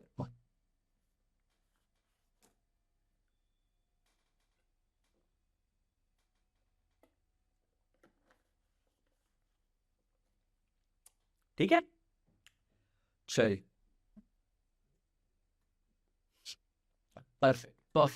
देखो ये बेस जो है ना बहुत ज्यादा, मतलब तुम्हारी सोच से भी ज्यादा जरूरी है यार, ये तुम्हारी सोच से भी ज्यादा जरूरी है ये बेस को क्लियर करना। मतलब ये अगर क्लियर हुआ ना, ये कनेक्शन अगर बैठा ना कि अच्छा इस रीजन से ये होता है, इसके बाद ये होता है, वो होता है, तब जाके तुम जब ऑडिट पढ़ोगे ना उसके बाद जो मैं बता रहा हूँ ऐसा चुम्मेश्वरी क्लियर होगा ना, ऐसा मजा ही आ जाएगी तुम्हें। ये बहुत सही चीज होती है, मैं बताऊँ पहले, in fact you know I been teaching since the past 9 years, ठीक है। मैं पहले 3 साल तो शायद मैंने ये कंप्लीट ऑडिट प्रोसेस बनाया भी नहीं था, बट छुटकुर कहीं ना कहीं से क्या करता था, ऐसे छोटा मोटा पढ़ाता था। अब ये पूरा प्रोसेस बनाया, पिछले 6 सालों से मैं यही प्रोसेस क्या कर रहा हूँ, करवाया जा रहा हूँ। एंड ट्रस्ट मी, ऐसा कॉन्फिडेंस इंस्टिल होता है ना, किसी को भी ये प्रॉब्लम, मेरे किसी स्टूडेंट को ये प्रॉब्लम तो 100% नहीं आती कि सर ऑडिट समझ में नहीं आ रहा, because they are able to connect the dots, क्योंकि बेस क्लियर है। हाँ सर याद नहीं रह सर, 5 बार पढ़ा नहीं सर, बस तो वो प्रॉब्लम तो है, वो तो देखो थोड़ी प्रॉब्लम तुम्हारी तरफ से भी होने वाली है और थोड़ी प्रॉब्लम मैं तो बोलता हूँ अब मैं भी तुम्हें इस तरह से रिवाइज करवाऊंगा ना इतना डिटेल में बेटा जी, है ना, पीछे पड़ूंगा मैं डंडा मार मार के, देख तू अभी तू देख। ठीक है चलो, कंट्रोल रिस्क हमने पढ़ लिया है, अब आगे बढ़ते हैं, सुनो ध्यान से। सर इंटरनल कंट्रोल सिस्टम क्या होता है? आप यहाँ पे बोल रहे हो कंट्रोल रिस्क का मतलब था कि sir risk that the internal control system would be unable to prevent, detect and correct material misstatement. What exactly is internal control system? एक बात समझ, आज अपने वो ज्वेलरी वाला एग्जांपल अपने ने लिया, अपने ने जो ज्वेलरी वाला एग्जांपल लिया, सिंपल सोचना सर, क्या ऐसा हाइपोथेटिकली ऐसा होता होगा कोई सिक्योरिटी सिस्टम नहीं हो? जब आपको पता है कि इनहेरेंटली डायमंड का नेचर ऐसा है कि उसकी चोरी होने के चांसेस ज्यादा ही है, इनहेरेंटली डायमंड का नेचर ऐसा है चोरी होने के चांसेस ज्यादा है, तो तू क्या लगाएगा, सिक्योरिटी सिस्टम लगाएगा ना। फ्रॉड को, चोरी को प्रिवेंट करने के लिए सिक्योरिटी सिस्टम लगाएगा ना बेटा, उस सिक्योरिटी सिस्टम को कहते हैं इंटरनल कंट्रोल सिस्टम। आसान भाषा में समझो, इंटरनल कंट्रोल सिस्टम मतलब ऐसी कोई भी एक्टिविटी जो पीडीसी करे। पीडीसी बोले तो क्या सर, प्रिवेंट, डिटेक्ट, करेक्ट करे मटेरियल मिसस्टेटमेंट को। अब टेक्निकली आप दो बात में डिवाइड कर सकते हो। देखो ऐसी कोई भी काम जिससे या तो फ्रॉड प्रिवेंट होता है या डिटेक्ट होके करेक्ट हो सकता है। या तो प्रिवेंट होगा कि फ्रॉड होगा ही नहीं सर इसकी वजह से, और दूसरा अगर हो भी गया तो हम उसको डिटेक्ट करके क्या कर सकते हैं, उसको करेक्शन कर सकते हैं। एग्जाम्पल और उस हीरे को मैं एक 7 स्टेप वाले लॉकर के अंदर एकदम मस्त टाइटली बांध कर रखूंगा। बोलो कोई भी हीरा आके क्या कर सकता है, हीरा चुरा ले जा सकता है? नहीं सर, क्योंकि वो हीरा एक लॉकर के अंदर है। तो वो जो लॉकर है, बताओ वो लॉकर क्या बन गया? एक इंटरनल कंट्रोल बन गया। That locker in itself is an internal control. Yes or no? Locker in itself is an internal control. Why? Because it is preventing fraud or error. It is preventing material misstatement. अच्छा, CCTV camera, CCTV camera लगाने पे मेरे को एक बात बताओ, CCTV camera लगाने पे क्या चोर को वो चोरी करने से रोकेगा सीसीटीवी कैमरा? नहीं सर। क्या सीसीटीवी कैमरा से ऐसा मस्त सा हाथ निकलेगा और चोर को पकड़ लिया, पकड़ लिया, पकड़ लिया, पकड़ लिया, होगा कि नहीं? तो CCTV camera does not prevent fraud और एरर, बट सीसीटीवी कैमरा में कैप्चर हो सकता है, तो वो डिटेक्ट कर सकता है कौन चोर है, ताकि हम पुलिस से उसको क्या करवा सके, पकड़वा सके। करेक्ट? तो सीसीटीवी कैमरा एक डिटेक्टिव कंट्रोल है जो डिटेक्ट करके करेक्ट करेगा, और लॉकर जो है वो एक प्रिवेंटिव कंट्रोल है। बोलो 2 तरह के कंट्रोल पता चलेंगे अब तुम्हें, 2 तरह के कंट्रोल पता चलेंगे, प्रिवेंटिव कंट्रोल और डिटेक्टिव कंट्रोल। प्रिवेंट्स और detects and correct material misstatement. ठीक है, चलो थर्ड। अब याद रखना, as a part of audit, as a part of audit sir हमें ओपिनियन देना है, ये बहुत बेस एकदम ध्यान देना, हमें ओपिनियन देना है कि whether financial statement are free from material misstatement. ठीक है, तो हमारा मेन एरिया चेक करने का क्या होगा? Financial statement. पर फाइनेंशियल स्टेटमेंट के साथ साथ मैं इंटरनल कंट्रोल्स को भी क्या करता हूं? अंडरस्टैंड करता हूं, उनको कंसिडर करता हूं। कंपनी ने जो ये इंटरनल कंट्रोल सिस्टम लगाएगा to prevent detect correct material misstatement, मैं उसको भी पूरी तरह से डेप्थ में क्या करूंगा? चेक करूंगा। क्यों सर, आपको क्या इंटरनल कंट्रोल के ऊपर ओपिनियन देना है? नहीं, मेरे को इंटरनल कंट्रोल पे ओपिनियन नहीं भी देना हो ना, तो भी मैं इंटरनल कंट्रोल को क्या करूंगा? पूरा अंडरस्टैंड करूंगा। क्यों? समझो समझो, तुम्हारे पास टाइम और रिसोर्सेज की कमी है। क्या तुम एक एक सिंगल ट्रांजेक्शन 10,000 1 लाख परचेजेस हुए पूरे साल में, 1 लाख परचेजेस हुए, 10 लाख सेल्स हुए, वॉट एवर इट इज, एक एक ट्रांजेक्शन, एक एक इनवॉइस चेक कर पाओगे? नहीं सर, बिल्कुल नहीं कर पाएंगे। तो क्या करें? एक काम करो, आप इंटरनल कंट्रोल सिस्टम, मतलब जो कंपनी ने सिस्टम लगाया इंटरनल कंट्रोल का, उसको चेक करो, ये डिटरमाइन करने के लिए कि क्या मैं मैनेजमेंट के करे गए काम पे भरोसा कर सकता हूँ क्या। देखो इंटरनल कंट्रोल का काम है मटेरियल मिसस्टेटमेंट को प्रिवेंटिव करे करना। अभी अपने को यही देखना है कि क्या मैं मैनेजमेंट के करे गए काम को के ऊपर रिलाई कर सकता हूँ क्या। अगर तुझे लगता है कि मैं मैनेजमेंट के करे गए काम के ऊपर रिलाई कर सकता हूँ, तो तू तेरा काम थोड़ा कम कर देगा कि नहीं कर देगा? यार पूरा पूरा चेक करने की जरूरत नहीं है। देख, मैनेजमेंट अच्छा ही काम किया है, वैसे तो उसने इंटरनल कंट्रोल सिस्टम लगाया है जिसकी वजह से कोई भी फ्रॉड या एरर होगा वो वैसे तो प्रिवेंट हो जाना चाहिए, थोड़ा और चेक कर लेगा तो चलेगा। तो समझो, अगर तुम्हें लगता है कि इंटरनल कंट्रोल सिस्टम काफी स्ट्रॉन्ग है सर, तो तुम्हारा काम ओवरऑल क्या हो जाएगा? काम हो जाएगा। बोलो प्लानिंग स्टेज पे डिटरमाइन करना पड़ेगा ना, प्लानिंग स्टेज पे डिटरमाइन करना पड़ेगा क्या मैं इंटरनल कंट्रोल सिस्टम के ऊपर बहुत भरोसा कर सकता हूँ या नहीं कर सकता। अगर मैं भरोसा कर सकता हूँ, जिसका मतलब इंटरनल कंट्रोल सिस्टम मेरे हिसाब से क्या है, काफी स्ट्रॉन्ग है, तो मैं अपना काम थोड़ा थोड़ा क्या कर दूंगा? कम कर दूंगा। पर अगर मुझे लगता है कि नहीं sir, internal control system, sir internal control system बहुत वीक है सर, इंटरनल कंट्रोल सिस्टम बहुत वीक है, तो फिर मुझे क्या करना पड़ेगा? Definitely, just a second guys, just a second, हाँ प्लीज।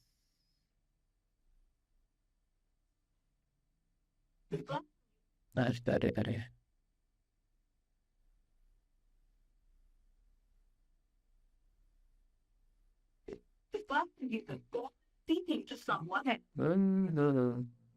मुश्किल हो जाएगा।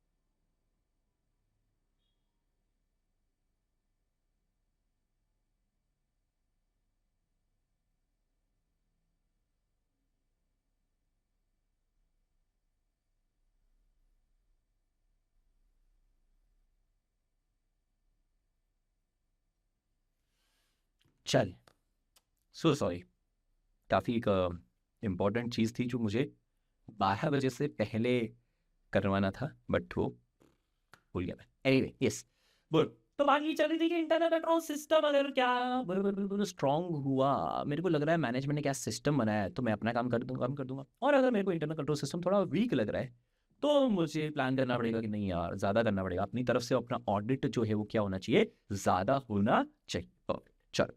एक लास्ट स्टेज अपना प्लानिंग का रहता है, लास्ट स्टेज अपना प्लानिंग का रहता है। ऑडिट स्ट्रैटेजी बनाना है, ऑडिट प्लान बनाना है और ऑडिट प्रोग्राम बनाना है। सबसे पहला काम रहेगा हमारा ऑडिट स्ट्रैटेजी बनने का। देखो, आज तुमने understanding of the entity and its environment लिया, तुमने रिस्क असेसमेंट प्रोसीजर किया, तुम्हें पता चला कहाँ रिस्क ज्यादा है कहाँ रिस्क कम है, सब कुछ सही है।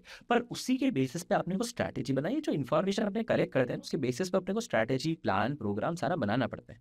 सबसे पहले स्ट्रैटेजी, बेसिक स्ट्रैटेजी होती है कि सर 9 महीने में अपने को ऑडिट कंप्लीट करना है, कितने लोगों की जरूरत पड़ेगी सर, कितना एरिया कवर करना है। अच्छा, कंपनी के ये 4 और डिवीजन है, ओके, तो मेरे को 4 टीम चाहिए होगी, 4, हर टीम में 2-2 लोग रख देता हूँ, 8 लोग हो जाएंगे। कि हो पाएगा 2-2 लोगों से हर टीम? बोले हाँ सर, वॉल्यूम ऑफ ट्रांजेक्शन इतना है कि 2 लोग अगर मिलके 9 महीने तक करते रहेंगे तो ये एक डिवीजन कंप्लीट होता रहेगा। तो मैंने, ठीक है, मैंने क्या डिटरमाइन किया, मैंने डिटरमाइन किया स्कोप एंड ऑब्जेक्टिव। मैंने डिटरमाइन किया मेरा स्कोप एंड ऑब्जेक्टिव क्या है, मुझे कितनी कंपनी, मेरे को कितनी कंपनी को ऑडिट करना है, मेरे को कितना ऑडिट करना है, मैंने स्कोप एंड ऑब्जेक्टिव डिटरमाइन किया। और दूसरा मैंने डिटरमाइन किया रिसोर्स एंड ऑडिट टीम को। मैंने डिटरमाइन मुझे कितने लोग चाहिए। अच्छा, अब कितने लोग हैं ये भी तो देखना पड़ेगा, कौन से लोग चाहिए, चार्टर्ड अकाउंटेंट चाहिए, आर्टिकल चाहिए, कोई बीकॉम ग्रेजुएट वाला चाहिए, कोई एक्सपर्ट, कोई बाहर वाला कोई पर्सन चाहिए, कौन लोग चाहिए, ये मैं बेसिक, हाँ ठीक है चल हो जाएगा इतने लोगों से, हाँ ठीक है चलो अपना तो कंप्लीट हो गया कि अपने 8 लोगों से हो जाएगा। और एक चार्टर्ड अकाउंटेंट एंड में आके क्या कर देगा, रिव्यू कर देगा, ठीक है डन, चल कंप्लीट। बोल, अभी ये बेसिक स्ट्रैटेजी बनी, इसी बेसिक स्ट्रैटेजी पे डिटेल में प्रोग्राम, इस प्लान बनाते हो। डिटेल में क्या बनाते हो, प्लान, और प्लान के बेसिस पे प्रोग्राम बनाते हो। सब डिटेल में अपने समझेंगे, बस एक नाम पता होना चाहिए कि हाँ भी ऐसी चीजें होती है। प्रोसेस कंप्लीट करने के लिए बता रहा हूँ। बोलो क्या बनाएंगे, पहले एक स्ट्रैटेजी बनाएंगे, ब्रीफ में ओवरऑल एक स्ट्रैटेजी बनाएंगे, फिर डिटेल में पूरा प्लान बनाएंगे और प्रोग्राम बनाएंगे। इस प्लान और प्रोग्राम के अंदर मुझे करना क्या है, इस प्लान और प्रोग्राम के अंदर मुझे करना क्या है, मुझे डिटरमाइन करना है NTE of risk assessment procedure and NTE of further audit procedure. Sir ये क्या होता है? देख, रिस्क असेसमेंट प्रोसीजर अभी आपने पढ़ा, ठीक है। रिस्क असेसमेंट प्रोसीजर करने के बाद का जो प्रोसीजर होता है उसे कहते हैं फर्दर ऑडिट प्रोसीजर, मतलब execution stage. Further audit procedure is nothing but the execution stage, मतलब हमारा सेकंड नंबर का स्टेज। क्लियर है ये चीज? बोलो, सबसे पहला हमारा आ गया नेचर, टाइमिंग, एक्सटेंड। एनटी बोले तो क्या, एनटी बोले तो क्या, नेचर, टाइमिंग, एक्सटेंड। नेचर बोले तो कब कैसे ऑडिट करना है, नेचर बोले तो कैसे ऑडिट करना है, टाइमिंग बोले तो कब ऑडिट करना है, एक्सटेंड बोले तो कितना ऑडिट करना है। समझ में आ रहा है? एनटीई बोले तो नेचर, टाइमिंग, एक्सटेंड। नेचर मतलब कैसे ऑडिट करना है, कब ऑडिट करना है, कितना ऑडिट करना है, इतना डिटरमाइन करना पड़ेगा मुझे for risk assessment procedure, for further audit procedure. Sir risk assessment procedure तो आपने पहले ही कर दिया, उसके बाद आप स्ट्रैटेजी प्लान बनाते हो? नहीं नहीं नहीं, स्ट्रैटेजी प्लान शुरुआत हो जाती है, पहले रिस्क असेसमेंट प्रोसीजर करता हो, उसको मैं स्ट्रैटेजी प्लान, पहले मैं प्लान के अंदर रिस्क असेसमेंट प्रोसीजर का प्लानिंग चलेगा। मैं प्रोसीजर समझाऊं तुम्हें, पहले प्लान करूंगा मैं रिस्क असेसमेंट प्रोसीजर, फिर मैं परफॉर्म करूंगा रिस्क असेसमेंट प्रोसीजर, करेक्ट है ना? फिर मैं रिस्क असेसमेंट प्रोसीजर के बेसिस पे वापस फर्दर ऑडिट प्रोसीजर को प्लान करूंगा, और फिर मैं परफॉर्म करूंगा फर्दर ऑडिट प्रोसीजर। बोलो ये सीक्वेंस समझ में आ रहा है तुम्हें? फर्दर ऑडिट प्रोसीजर फैप, ठीक है। NTE of RAP, NTE of FAP, NTE of RAP, NTE of FAP. Clear है? याद रहेगा सबको, याद रहेगा, ठीक है। ये ऑडिट प्लान और ऑडिट प्रोग्राम के अंदर हम क्या करते हैं, डिटरमाइन करते हैं ऑडिट प्लान, ऑडिट प्रोग्राम। बोलो इज दैट क्लियर एवरीवन? चलो clear, perfect. What we are going to do now is, आपने अभी तक में जितना पढ़ा उतना क्विकली एक बार रिवाइज कर लेते हैं। प्लानिंग स्टेज तक का अपना कवर हो रहा है, एग्जीक्यूशन और रिपोर्टिंग स्टेज का अपने कल के लेक्चर के अंदर कवर करेंगे, ठीक है। एग्जीक्यूशन और रिपोर्टिंग स्टेज का जो ऑडिट प्रोसेस है वो कल के लेक्चर के अंदर कवर करेंगे, and then we will start with chapter number 1, ठीक है।